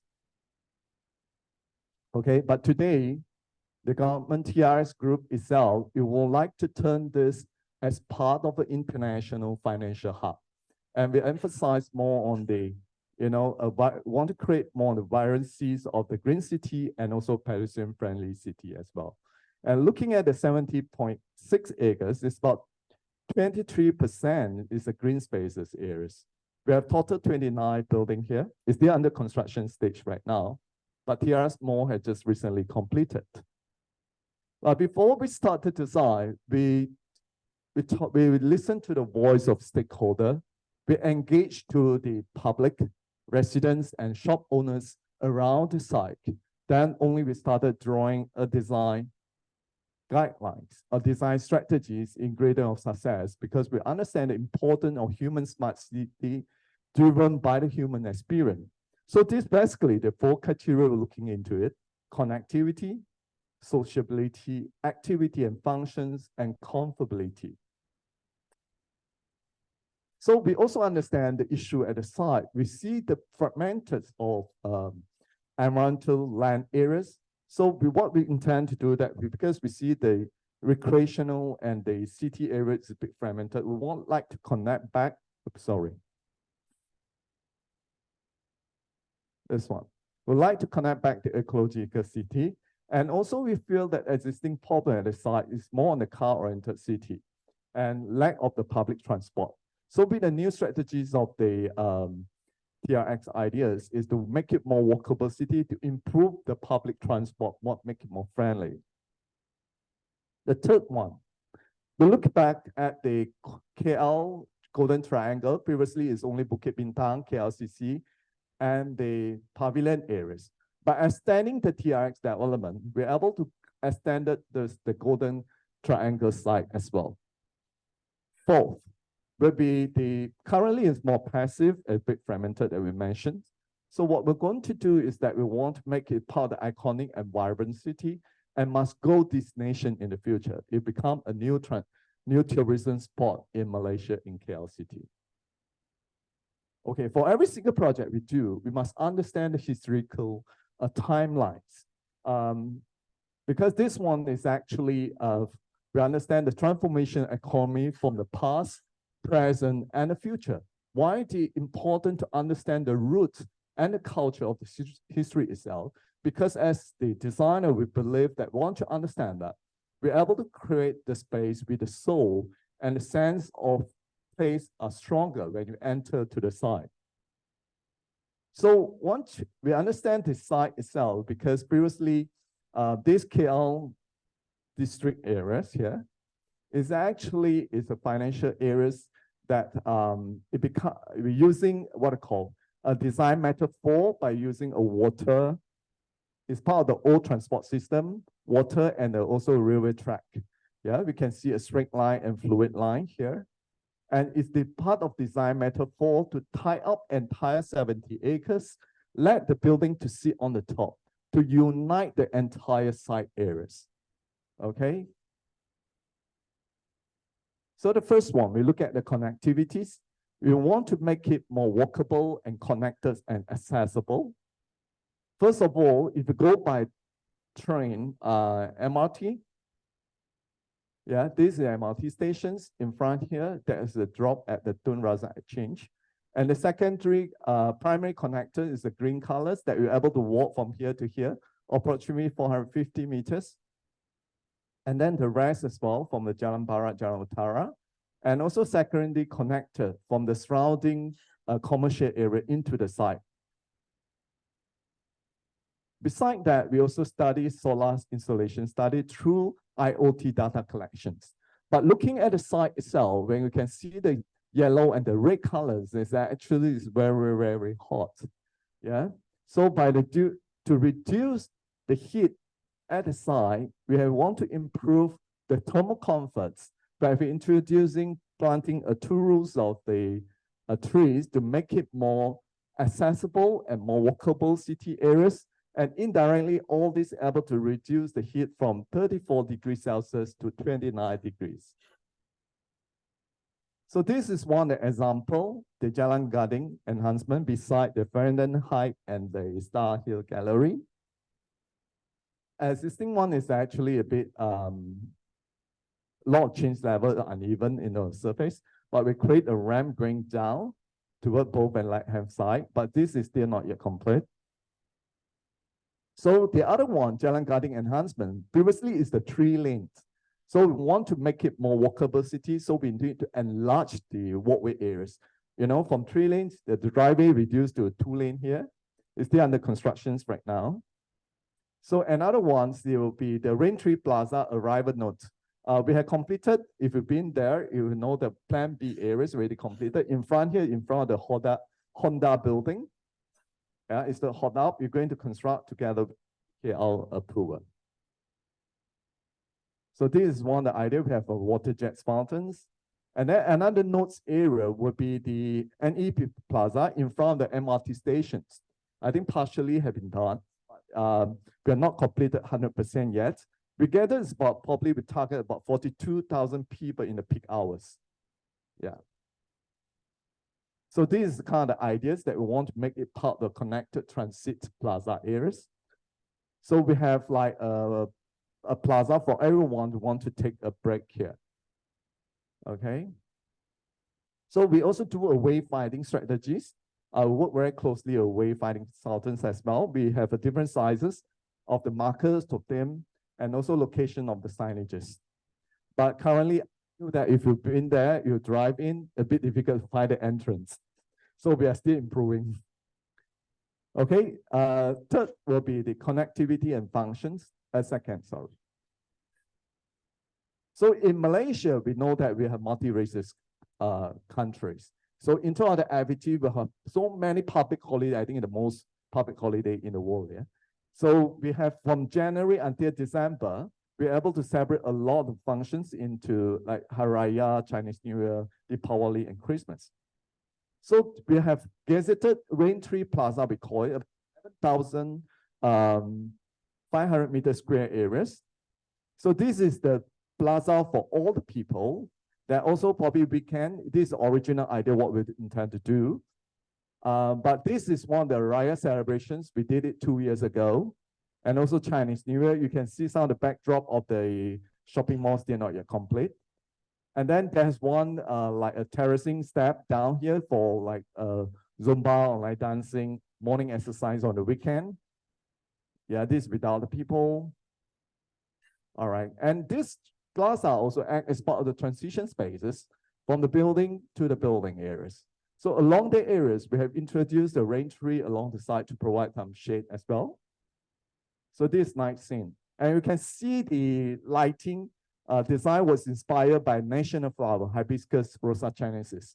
Yeah, the pigment, they have different colors. Okay, third will be sociability. We want to make it more friendly and welcoming. So first of all, we look at Singgasana. Singgasana is actually, originally we call it Sunken Plaza. But I think Singgasana is nicer name in the placemaking areas. About Olympic pool size dimensions of the sunken areas. So it's about 7.5 meters from this point to here, you know? All right, so when you see from the plan view, we can basically see like a water flow into the pond areas, yeah, reflecting the water kind of filling. And then there is the terracing areas. Actually, due to the load areas, we have using a fiberglass tap area. I'll show you detail later. So this is basically all granite materials. It's about 40 mm thick. Yeah, so you can see the filling to the blend into what the architecture itself and the night scene. And then this lighting effect that we also involve into it. Okay, and I would like to show you one of the small, so this is the fiberglass reinforced polymer that we use it part of the step design here to make it a lighter feeling. So you can see from the plan view looking down here, it's actually this part of the interactive lighting that we can see from the higher levels. Okay, another areas with Barat Walk, actually we have 90% completed to this area, but it's not open for public yet. This is part of the step, about 88 step going into the TRX mall. Okay, but this is based on the planting approach of rainwater gardens areas. Okay, that is a step down. This is basically conceptual, but once you open up, you can go down and take a photo and make it more a dreamscape kind of ideas where some sculpture and lightings. And the last areas will be comfortability. Okay, this is most interesting one. If you've been there, there's only trees that planted by Tunku Abdul Rahman during Merdeka time. And previously there was this gallery around the areas. So when we demolished the Sears gallery, we worked very closely with arborists, you know, and how to protect this rain tree. So we have embraced the water features around the sites. We cannot take too heavy load. We will really damage the root system. So what we intend to do during construction periods, we are planting, introducing the wooden chips, about 1 to 2 feet depth areas to protect the roots when during constructions, like a cushion for them. So after completion, you can see that we are monitor the rain tree bi-weekly. Okay, that's one of the significant iconic element in the landscape areas. So that is a step going down. We're also providing a ramp, you know, which all for the safety reason. So the unique part of it, when the water is not running, you can see a reflection of the quotes by one of the prime minister here, but we purposely make it upside down. So when the water come, everyone of come, you get able to read the statement from that features. Okay, you can see the water features cascading down and the calm and water features. And then another areas will be the plan B. We also doing the preservations of 9 numbers of tree here. Okay, we have ficus, hopia, and tapiboya. So during construction periods, what we do is that actually we get the contractors to protect the root girth areas here, and then all the concrete part we go in, we try to avoid from the roots side. So when we complete, sorry, you can see that this is the way that we purposely get the architects, allow the trees to make it wider compared to Dr. Just now, yours one is really like embraced very tightly, but we have a plan for the future expansions of the roots for the trunk. So either internal or external view, we're looking out, it looked like a piece of the sculpture. So this is a night scene. So the daytime scene. This photo is just recently taken this year. And the plants, you can see that more matured now. Okay. All right. I knew that some of the students will visit the site tomorrow. Yeah. Yeah. Okay. So another idea is that we want to make KL become a smart city. And that's the idea that we try to introduce the permeable concrete materials to allow the water to seep through during a rainy day. And we're able to store the water underneath and use it for part of the irrigation purpose. And then on top of that, KL City Arboretum, and they would like to inject in some of the species that are able to attract the habitats. Okay, the entire idea is that to establish an effective and efficient ecological corridor. The reason why we say so is because we look at the KLCC area and pavilions. Currently, it's terminate somewhere around here, but in the future, I think we're already connected from pavilion to here. I think you can walk very comfortably through from this area to the future. So all this is okay. When I look back in 1988, this is the KL city map. Yeah, you can see that most of the green areas are still there.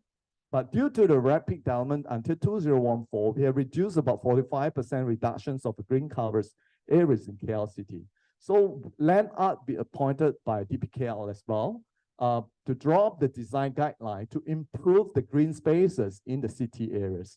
So indirectly, what we're going to do is that we're able to establish the green corridor from one point to another point. So all the stakeholders of new future developments with the city, they need to follow these DPKL guidelines. So all this, we're able to bring back about 5% bird species in KL City, probably 10% population eligible bird, establishing a continuous city in the green network. All right, so this is the first project. The second one, Summit Park. I'm not sure we qualify to enter the park award, but you can judge now. All right, a Southwest City. Southwest City actually located about 35-minute drive from Seremban. 30 minutes drive from Seremban, about 30-minute drive from KL, located in Bangi areas, we said, okay, is that close to here, right? Yeah. So it's about 422 acres of land. So this is the park area. Originally, this area is a palm oil plantation. They cleared up entire areas, but if they have a water tank seat on the top, there are supposed to be 3 water tanks once the development is matured. Okay, when look at back on the entire master planning, about 428 acres, but 11.10% it turned as part of the green spaces. Yeah, in line parallel to the river and also some of the close to the mountains. And then this is one of the summit park we just completed. So all the public park areas is well connected with the jogging path and also cycling track. And also we consider when we design like a walking distance for farming areas from Dole House.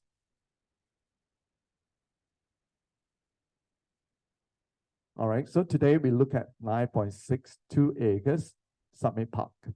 We're adopting an urban forest kind of concept here. All right. So first of all, we look at the site photo in 2018, and 1.51 acres is actually a water tank. And then there 46% is about developed areas, 54% is actually under the slope. So we can see this one. We have about, I think, more 40% are hardscape, 60% are softscape areas. So this is one of the entrance into the side. So there's the ramp going up to one entrance to park itself. It will make it more pedestrian disabled friendly. And then this is one of the children playground to achieve the international safety standard. Oh, you inspected that. Oh, so you've been there. Okay. All right. So international safety standard, because we have the reason why they're able to achieve it, because every single there were EPDM rubber mat areas that we consider the momentum and keep fall down. You know, so this is one of it. We're using about 100 to 125 mm thickness here. Sorry. So yeah, so this is another rubber mat because due to the structure itself is a bit lower. So if it the thickness will be also lesser. So this is only talking about probably 50 mm thickness here, yeah, for toddlers. So another areas is the picnic areas. Is also about 500 meter square areas that actually inspired through like a river cutting through a forest kind of idea. So we have a stone, kind of the riverbank stone that use it as part of the picnic furniture. Then look at the overall view itself. Another areas is very interesting here is the pinnacle area. Just now the ramp is going up from here. Yeah, they're going to the playground. There's another entrance coming from here. And then the car park, you visit the site, you will come to this point here. So when you see from the Google map coming down, it's actually like representing water going through the forest. We are using a things to achieve this kind of effects. And then we purposely make it a slope up toward the plant box areas here. Okay, we make it a dimming with nature kind of feel that you can see the plant box, you don't have 90-degree edge. Yeah, people indirectly can use it as part of the skateboard areas. This photo was taken during pandemic. Okay, and that also a performance stage, so that's why I need to put a human there. And then we have exercise, parkour, reflexologies. You know, when you look at the plan view, this photo, you can see this is part of the retaining wall here. Yeah, and when you see from the plan view itself, you can see that most of the areas you cover up with green. And I'll show you one of the video This is clips. called block wall, and some people call it keystone wall. The reason why we put up the wall here is because to solve the steep slope. Yeah, we want to minimize the disturbance of the engineering slope. Yeah, that's the reason why we built this block wall here. Then we extend this block wall to allow some planting space here. We bring in some planting soil, you know, for the trees to grow. So you can see most of the tree up the track now. We already cover up all the steep slope. I can really see that. Yeah. So beside this, actually, this block wall is also called living wall because we allow the plants to grow between the plant, the box here. I see it actually very. Yeah. So in the future, this block wall basically will cover up with green. All right, so this is part of the treatments that we use a keystone wall, we call it. All right, so this is the areas that, because due to the steep slope just now, we're unable to plant anything on the slope areas. So what we talked to the engineer is that we are unable to do any tree planting because due to the stability of the slope. So we extended this retaining wall toward the side. So we're able to import more topsoil into these areas. Yeah, so we can see this ideas. So we also, now this is the process we're doing between 9 months, from 9-month periods, that we can see the ficus pumila able to creep on this keystone wall. Oh, okay, all right. So this is actually when we do up the project on the side. When we dig up the soil, we realize that the soil is so hardy. You know, it's very, very the tree to grow.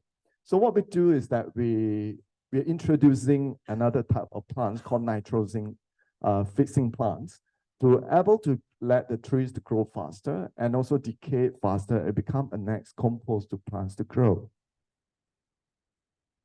So this is one of the soil rehabilitation through nitrogen fixation.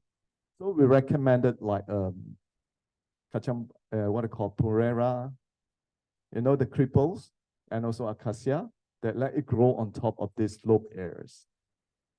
So another approach what we do is that most of the project itself, we planted a single planting, but by importing more topsoil, we make it a cluster planting approach. Yeah, we make it cluster planting. So we're able to have more nitrogen for the tree to grow. So we can see in 2018, we are still doing up the playground at the foundations. But you see between a year plus, we're able to turn to something like this, where we also provide, we planted more than 2,000 species. Yeah, we're able to provide the all-season for 5,787 people.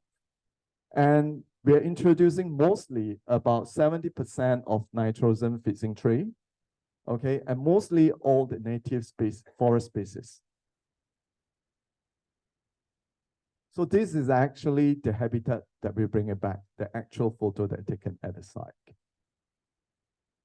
So we're creating indirectly, we're creating a biodiversity balance for the people and also the habitat.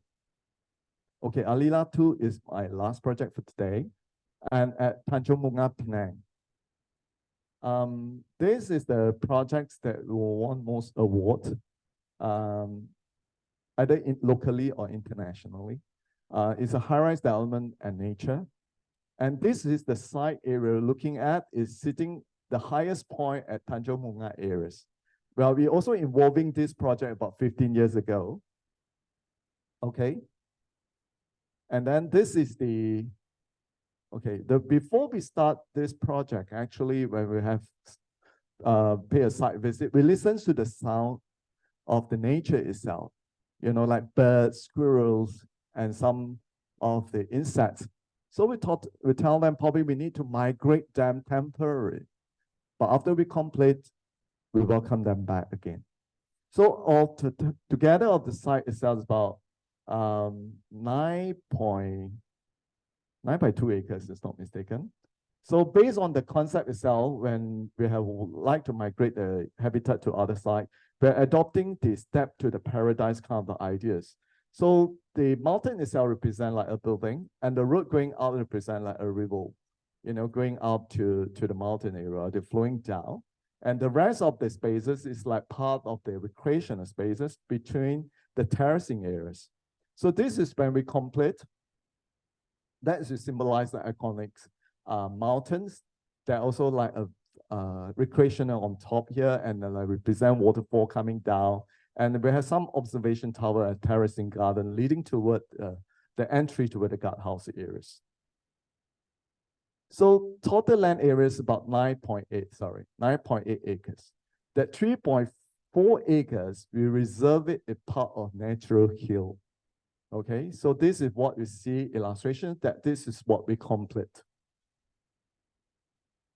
All right, so when coming down from the guardhouse toward the drop-off areas, about change of level about 30 meters.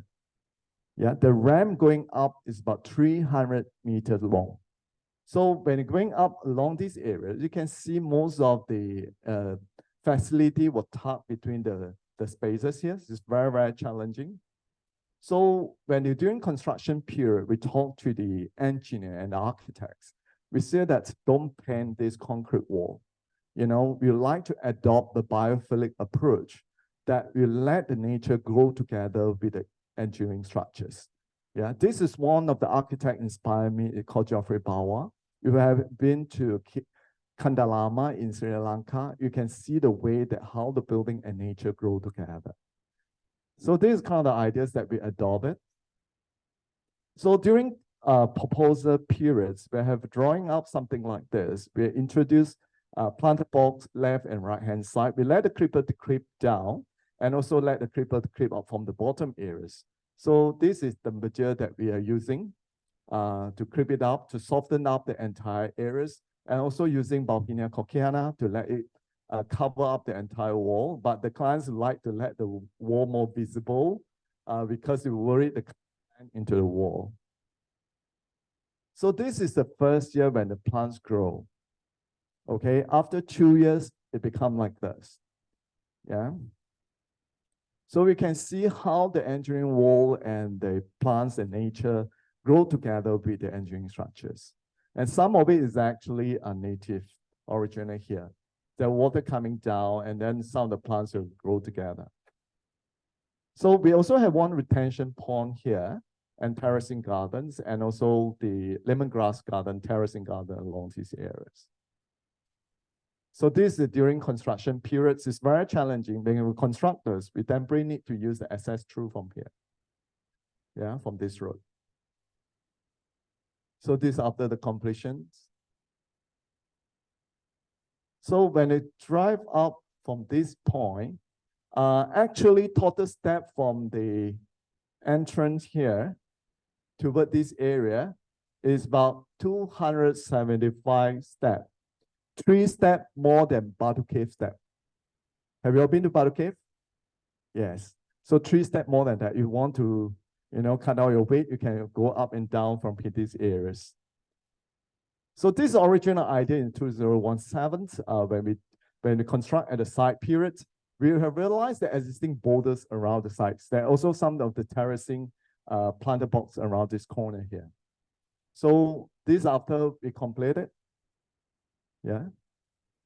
that we soften up because by changing leveling, we create more interesting spaces, feeling when you walk up.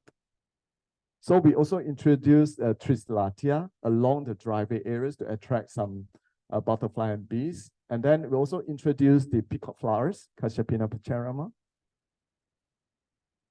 So this is the view when you walk out from terracing lemongrass areas. Yeah. So another pavilions that we do is purposely make out without the wall because we believe with respect to the mother nature here is to borrow the landscape view toward the side. There's some of our existing border we still remain it. Yeah. So this is part of the cocoon that we designed, and behind we have a lemongrass areas and act as part of the mosquito repellents during evening time. So when it comes to the drop off here, the drop off is around this corner here. That is one toward the building A and B. So we're using a quartz stone, reflect more on the nature kind of the tree bark kind of feelings, and also introduce some green paneling to soften up the car park. And then this is the symbolized like a waterfall coming down from the building itself. It's about 8-story high here. So into a lobby feeling that is about biophilic approach, let the natural air and lightings coming in, and we sit down to it. You can enjoy the birds beaving around these corners. And then the playground areas where also allowed natural ventilations and lights. So when it comes to the rooftop, we involve the entire areas, including the architecture and interiors. We tell the architects and the clients we need one clubhouse here and without the wall. And the swimming pool we purposely tucked behind here to borrow the landscape view from the forest areas. So this is the ideas that what will link up with the glass roof here, that when people walk through, people still able to enjoy the sky view. So this is the first year that we completed a project at that time. This is aqua gym in the pool areas. We're using quartz stone as well inside the pool to get the reflections of the colors of the surrounding area inside the pool. So this is the view that inside that building is a jacuzzi. That are looking out areas, you can see. This was taken during a pandemic. Now the plants are growing like this. Okay, another one is the clubhouse area just now is without the wall. The wall, it should be a forest. So we extended the wall areas by borrowing this landscape view toward the indoor areas. So this is what we completed for the ID works. All right, and then playground area, purposely using a monochrome rubber mat because we feel that the main actor is with kids and the caretakers. And this is why we're able to won the award of the FIAPC last 2 years, because they scored a Green Building Index goal. And the reason is that because we're able to achieve 55% of total requirement of the fertilizer by just collect back the driftwood and the dry leaf and turned as part of the compost for the internal use internal landscape maintenance areas. So this photo actually showing all the plants here are native plants to attract all the insects. And this project, actually we have 434 numbers of trees and 25% are herb species.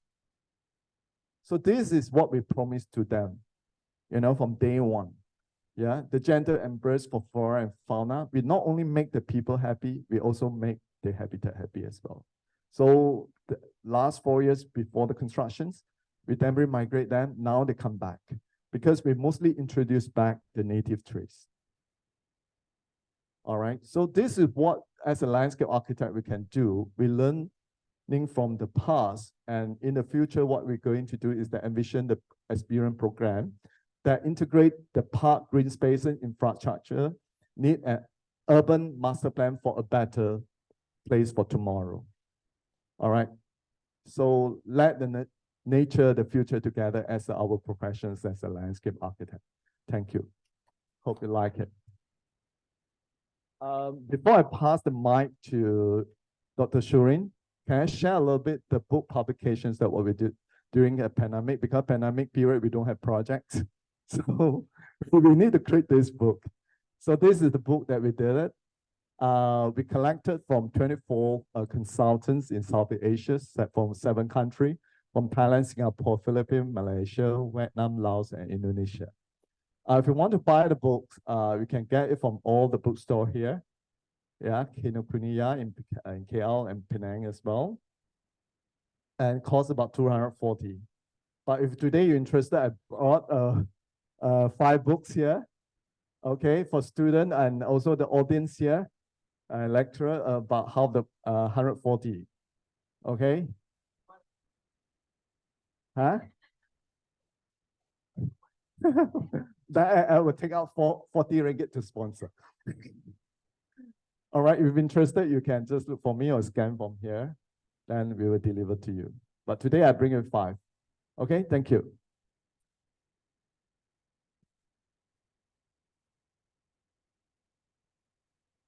Wow, very inspiring, eh?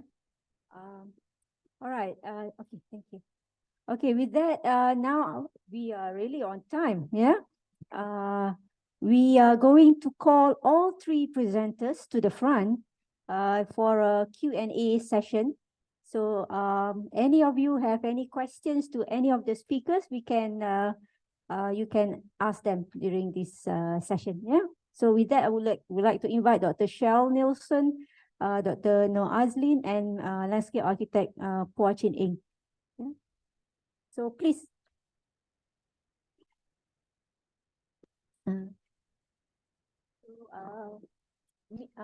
Please just put up your hand and Dr. Jasmine will give you the mic. Yeah.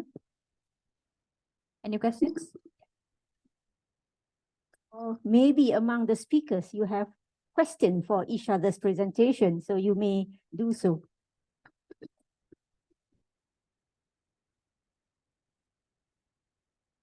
Thank you, Dr. Suresh. My name is Rahim Nik. Graduated from UPM, I think about 40 years ago. Now I'm retired from government service in 2015. First, congratulations to all speakers for having great sharing session this morning. I have an observation here, maybe first to share.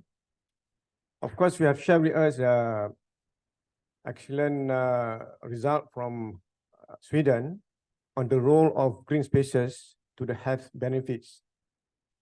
And but I would compare to what happened in Malaysia. I wonder whether in Sweden, the age segment that uses the green space, are they comprising from old people, retirees, and young people? Because over here I saw, because I go to Tiara Garden in Taman Tun 3 times a week. I saw most of them are like me, retired people. The young people go to fitness center in the town, in the room, not outdoor. Now, from Phua adjustment said that Malaysia now visit 1% to outdoor. So how can we encourage the young people or more people to use the green spaces? And to Dr. Aslin, great your effort to increase more people on the park. You have a 10 criteria, but I saw that one criteria should be there on the management or maintenance of the parks. I'm visiting around also in country. After a few years, the park has not been well maintained. Whether lack of fund, or I'm not sure, but they have to have some kind of criteria in assessing your awards. Or maybe Mr. Puak can comment also. Thank you.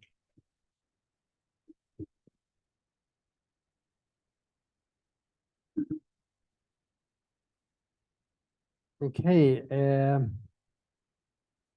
I can agree when in Europe where we live and Karin and I take the morning walk, most of the people we meet are retired people like us.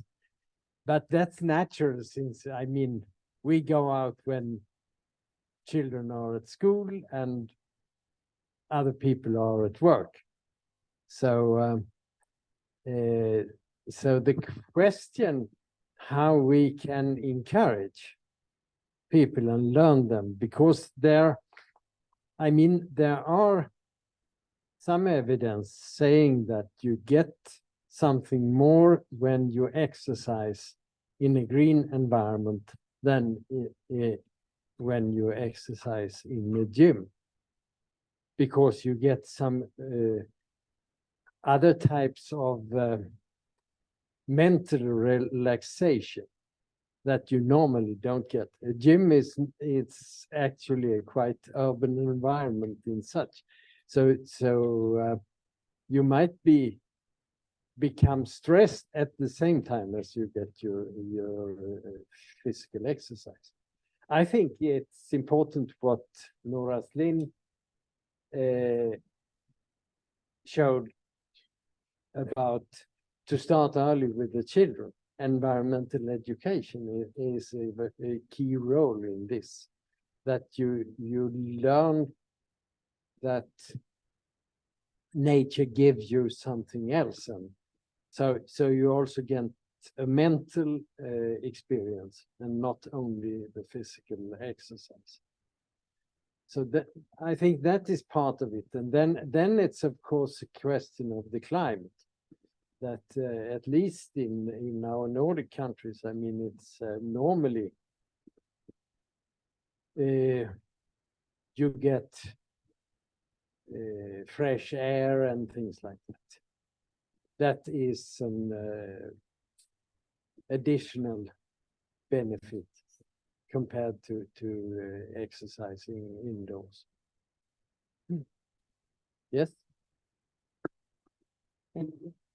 Yeah, I think introducing children at young age will like placemaking just now. It's like make them have this good experience, then maybe they can think about it as they go on in life.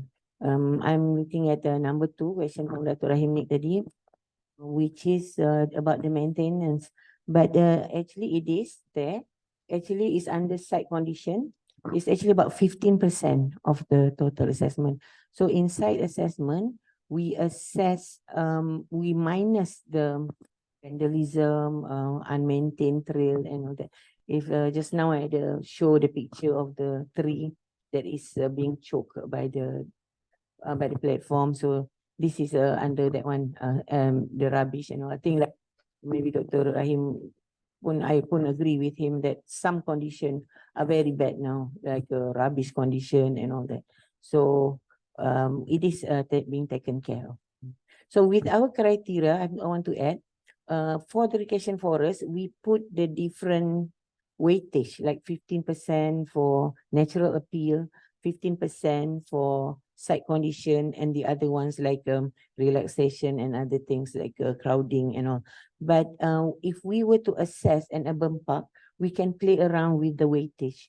We can maybe what we want is more community participation in a neighborhood park, for example. So we can play around with the weightage. Yeah. So, okay. Do you want to add anything? Or yeah, I also want to add. All right. To answer that, actually, I personally feel as a consultant, when we're able to design something interesting, but either public or government sectors, I feel in Malaysia, what we're lacking is the publicity and the promotions and the injections of the program inside the park itself. I feel it's lacking. So that's the reason why I think we can see that most of the people, young people, like to do outdoor activity in the gym areas because we go one round, probably the whole entire year is the same. Or after 5 still remain the same. But what's the attractions as a national park board that we can do? And I think we need to look from the more holistic perspective point of view, either private or the governments, that we should do it together. Yeah, because I believe just now, Dr. Noel, as Lynn have shared with me, is actually I like to go, after you showing the Moses in the Cameron Highland, I've never been there. But I heard from someone who shared with me this before, but I only see the beautiful picture. But after that, I forget about it, So I think that is part of a lacking part of the publicity and the promotion. If we can emphasize more on that, I think we attract more people to enjoy the outdoor activity in the future. Thank you. Anyone else have questions? Yeah. Hi, good morning, the panel. My name is Danny. I'm a practitioner in the landscape maintenance in the Klang Valley. I'd like to address my question to Mr. Phua. It's very impressive to have noted your designs and how you correlate the nature and that one particular one, Alia 2, right? I just want to have this question. Now, you have Ficus pumila growing up onto the pillars, right? And you also have a stream coming down along the sideway. You have a stream coming down along the side? No. You're symbolizing it.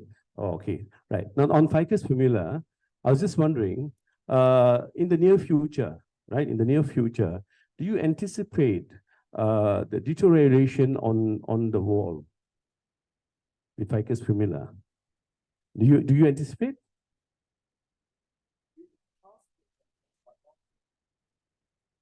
Because what I'm asking is because of this, because you see, over time, this ficus in nature, they're very hardy, right? So they grabs onto the wall. In my experience, I've seen that certain aspects of walls are damaged, number one. So over time, when we have this on your stringent pillars that you'll be giving up, do you anticipate what a certain percentage of the surface part of it being deteriorated? Yes, when we come to dealing of the type of the concrete that we use, it's like hollow blocks or either the bricks wall, without painting, sometimes you penetrate through, depending on the porosity of the concrete wall that we use. Like this, the concrete columns that we do it for a driveway, for the areas actually is very, very solid. It depends on the porosity of the concrete. So I agree with you. Some of the bungalow houses that I see, because they're using an old brick wall that is porous, because they probably need to have some natural air and the moisture to cool down the area, especially a Georgetown building, if you know that. Yes. Yeah. So that area we can't use ficus. Yeah. Yes, because the root itself, it will go into the building. Yeah. So we involve some of the historical building. The clients call us to go down to the site and check how to protect them by having, they still want a ficus tree or either Ficus pumila, because then we need to strengthen additional structure, I-beam structure against the wall to strengthen additional column and the beam to secure the ficus tree. Yeah. Okay, thanks. Thank The you. next question is the trees. You see, in my experience, I found that especially when you have upper deck swimming pool and you place trees there, those roots tend to clog the downpipes. And then we have a host of ponding problem, lock, stock, barrel. You see, so the point is, even just now I noticed that we have these trees out in the TRX there, right? And how much of allowance have we given on planting for the roots of the trees?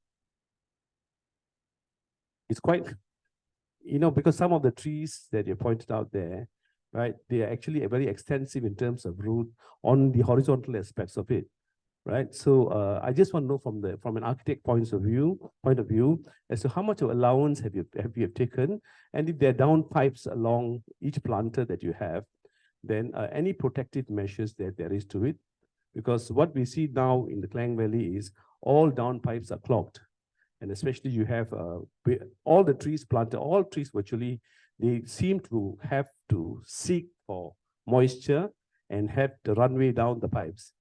You know, so what is your approach in these projects you've done with regards to the situation that I raised now? Thank you. So first, yeah. All right. Thanks for the question. I think I can divide it in two parts. One is a rooftop garden when we're dealing with the trees on the planter boxes areas. Minimum actually when it comes to rooftop, at least we need a 1 meter to 1.2. You know, that's a minimum because we are still require some non-drain and the membrane inside the planter box itself to prevent a crack to the wall. And to the species that we recommend, we try to introduce is not active growth, you know, and then your root system like ficus. Recently, I found the ficus irrata is that actually is not that suitable. It will penetrate through from the rain pipe. Yeah, I agree.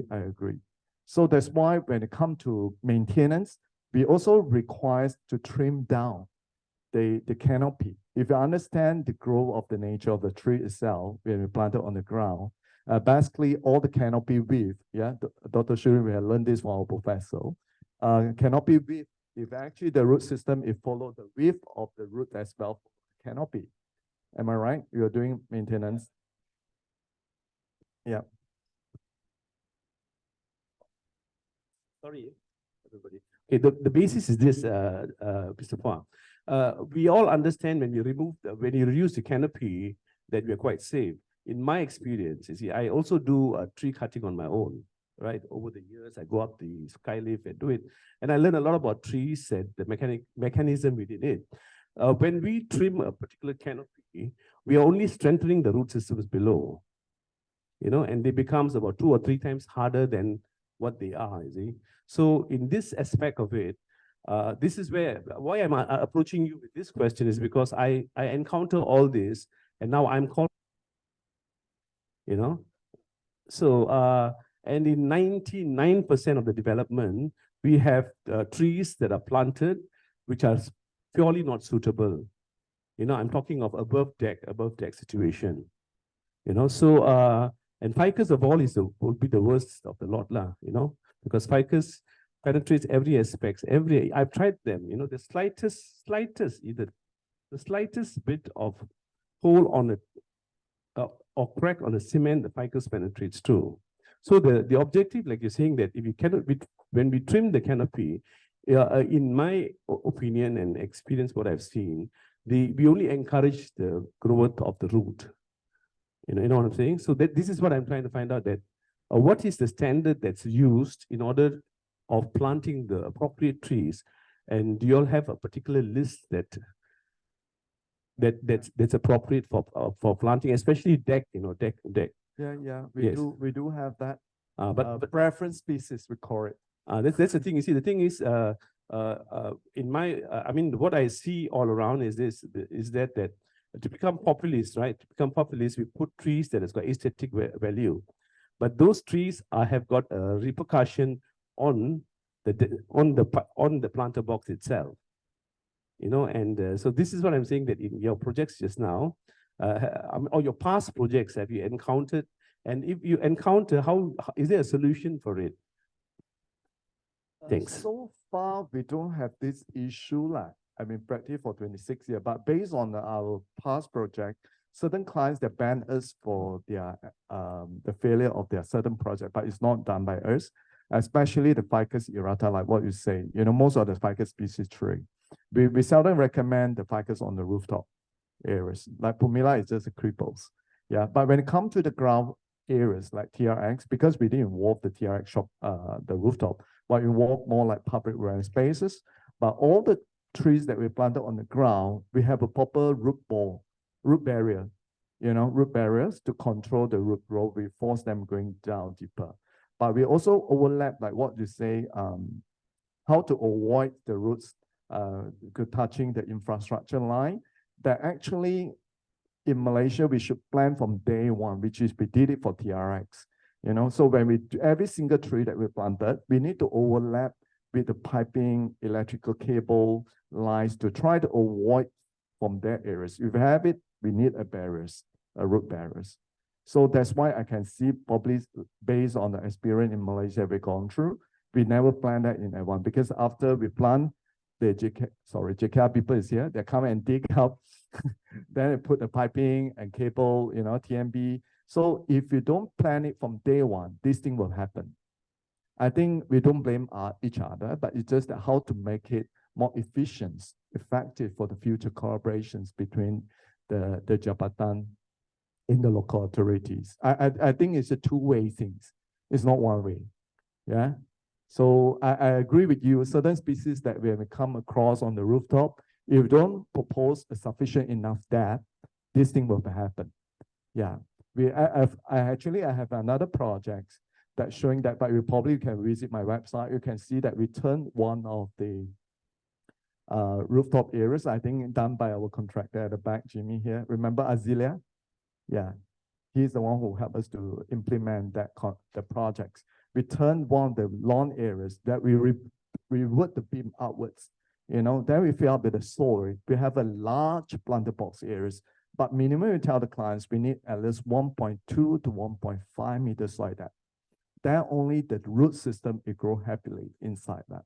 And another idea is that when you plant the tree closer each other, they're frank for the sunlight, so it won't go horizontally, it goes straightly. So that is also one of the ways to reducing the roots growth spread bigger areas. Yeah, like reforestation kind of concept. Okay, thank you. Anyone else have any questions? Maybe I can continue with two questions, my colleagues here. The first, Nurasdin, if you can explain a little more about, you have 10 criteria. How do you use them in the evaluation? Do you give them points on each of the criteria and then you add them to something to a result? Okay. And the other one is actually you focused on connectivity in TRX site, and that was within the site. I mentioned connectivity within as a whole when it comes to green infrastructure. What is going on there? Is there anything from the city? Any plans or strategies to get the kind of a network of green areas or cycling and so on? Or is it only, so to say, single sites where you do as best as you can within that site? But I think that it's also important that you can move from one place to another in a convenient way. So is anything happening in KL City administration? Are they working on this? Is there a kind of a green infrastructure plan or overall idea of this? Yes. All right, I can start. All right, thanks, Dr. G. When it comes to design strategies, how to link up more in the bigger context rather than just looking at the internal or just between a walking distance to TRX areas. But our appointments from DBKL, which is a local authority here in Kuala Lumpur, they appointed us to just do a study between the walking distance, the territories are given to us. So we have drawn a design guidelines based on the connectivity from the neighborhood toward TRX. But of course, I believe DBKL itself, they do more holistic planning. You know, they just use our guidelines to set up for the new stakeholder who coming into TRX. And also for TRX client as well to set up the guidelines, either the streetscape or either the wayfinding or lighting for security system, all that is basically between the compound development of 70 acres. But we're looking more holistic kind of planning. I think DBKL is the departments play the rules, you know, in Kuala Lumpur. I believe they're already starting that at the moment, right? Yeah, we only draw between the areas that what we given. Of course, I believe DBKL doing that. We're part of the consultant team only involved into the areas. I hope DBKL can appoint us that we can look bigger perspective. All right, thank you. Okay, sorry, I was looking at the phone because this is where the criteria is. We have that main broad criteria, but I didn't show it just now because I want to publish this first.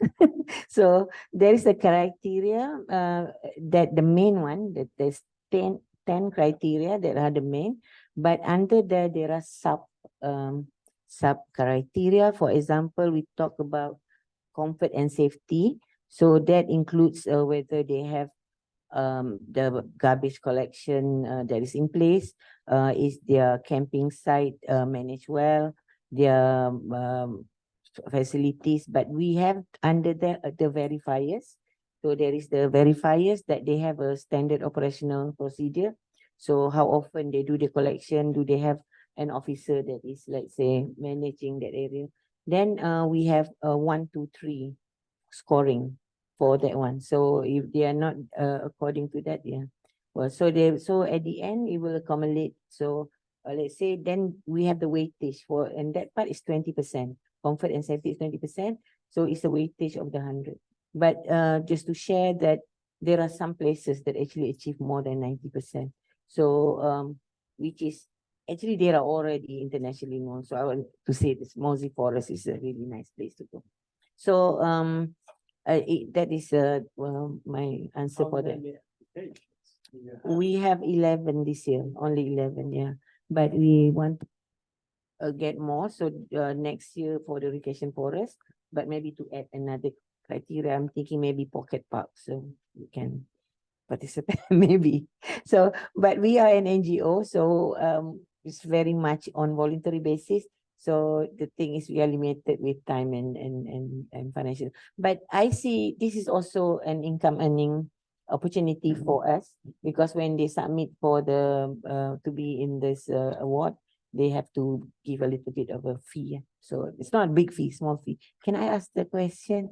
Okay, it's not a question, but I want to comment you on the very good way that you integrate the nature in the environment. And I'm particularly interested in the nitrogen fixing plant, because I think it is very good introducing the Fabaceae family so that the soil in English. This is not a question, but very much a comment that if you have been to the Forest Research Institute, you see the area was barren before it was a mining area, but that's how they did it. So they planted with the Leguminaceae, then it was called, now it's called Fabaceae. So the plant was enriched. And then once we grow the sheltering tree, we call the nurseries, then only the forestry can grow. So perhaps as time goes by, this area can face from the secondary species to the primary species, like the Dipterocarp, Meranti, and other things. So it is also very good to enhance the soil and also provide the shade for the trees so that forest trees can grow. So we have very good example from Bido, from Frame. So I hope you guys can think about this. I'm not sure how long will you be managing the green areas there? You are the consulting company, okay. So it's Dewan Bandaraya Kuala Lumpur will be. Oh, that one is Southville, okay. So I've been to Southville, and it's a very nice place. A lot of buildings within the area, but it's good that you put in this biodiversity. Yeah, like I mentioned, the playground setting was also inspected because I think I don't know Puan Wahaila, she's here. She's from Majlis Pembayaran Sepang. She's an arborist. She is in my park. She's also in playground safety. So I tell you, only few people are going around these NGOs in Malaysia. So she is one of them. So she invited us from MPS to look at the South View. So okay, so It actually took about 9 months even to start before we really apply hydrogen fixing plants. oh, okay. Yeah, we do some research R&D first, together with the developers. They allow us to do that because beginning with plant like a lalang, stay Mhm. along the slope because we want to know that okay, what kind of effects that actually can beautify the area, become Instagrammable. It become a topic like a marketing tools to attract people. After that, we feel we also introduced Boston Fern like a highway things, but we realized that also fear. But after trying 9 months, we realized that nitrogen fixing plants will be like what you say, enrich the soil conditions. Then only we started establish that we start injecting mostly 70% of the nitrogen fixing trees. It helped. And today, I think a long time I've been there, probably 2 years. I heard the plants are growing very, very healthy along the areas. There are also a lot of habitats come back. That is, We do a lot of R&D for that project. Yeah. yeah. I think Thank that's you. very something that I think parks in film in Malaysia should think about. And sorry, another one just to touch on the promotion just now. You are right. So that's why in our 10 criteria under sustainability, we also look at the promotion of the area. Are they promoting their place enough for other people? So many of the recreation forests they lost some points here. So I think thank you.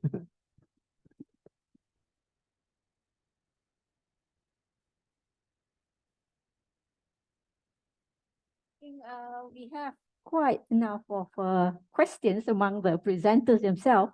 I think we can see the very strong connection among the three presentations. Yeah. So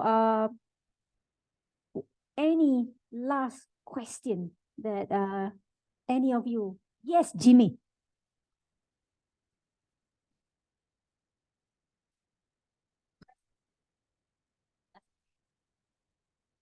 Hi, my name is Jimmy Yao. I'm the landscape architect as well as a student UPM. I specifically want to throw in this question to Kwa, and perhaps Dr. Shell and Dr. Noor can give me your experience. I was particularly interesting about the migration, the temporary migratings of habitats. And this is something where we normally face the projects. There are such flora and fauna, and what main criteria, preparations to ensure such successful, especially in your projects as shown in Adila.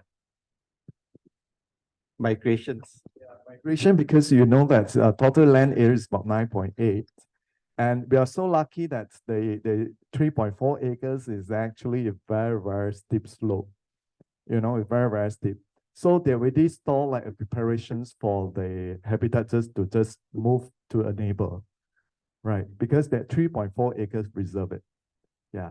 So after we complete, we just carry mostly all native plants that we're able to attract them back. It's very simple. Because behind the hill, if you look at the context of the site, is actually is behind is like a secondary forest that we showed to you just now. Right. Yeah. But we really want to study like the migrations of the project itself. We have a work with certain environmentalists, like they are diverting the elephant trail in Sabah. What they do is actually they need to replant back the species if they say the nature is not provided. So they need to plant back the species to divert the trail of the habitat. Yeah, we need to create that environment before you move. Yes. But so happen Alila, we already provided 3.4 acres is the existing slope. Yeah, you saw that, right, Jimmy, just now? Yeah.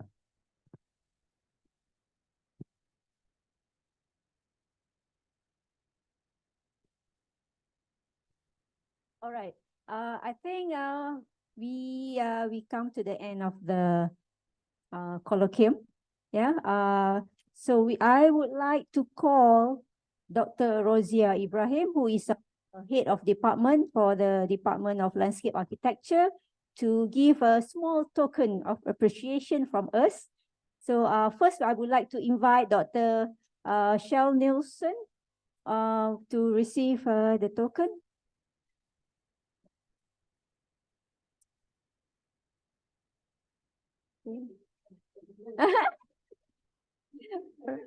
Oh, okay, sorry.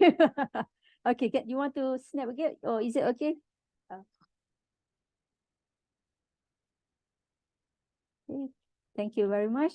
Then next we have second presenter, Dr. Noor Azlin.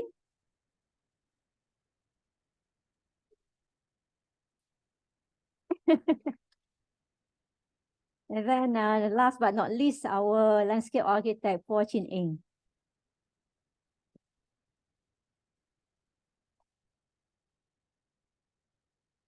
Okay. All right. Thank you, Dr. Rosie, for coming here in the middle of your meeting. They're having a management meeting. All right. Thank you very much. With that, I think that's the end of our session for today. So please give a big round of applause for our really interesting presentation. And our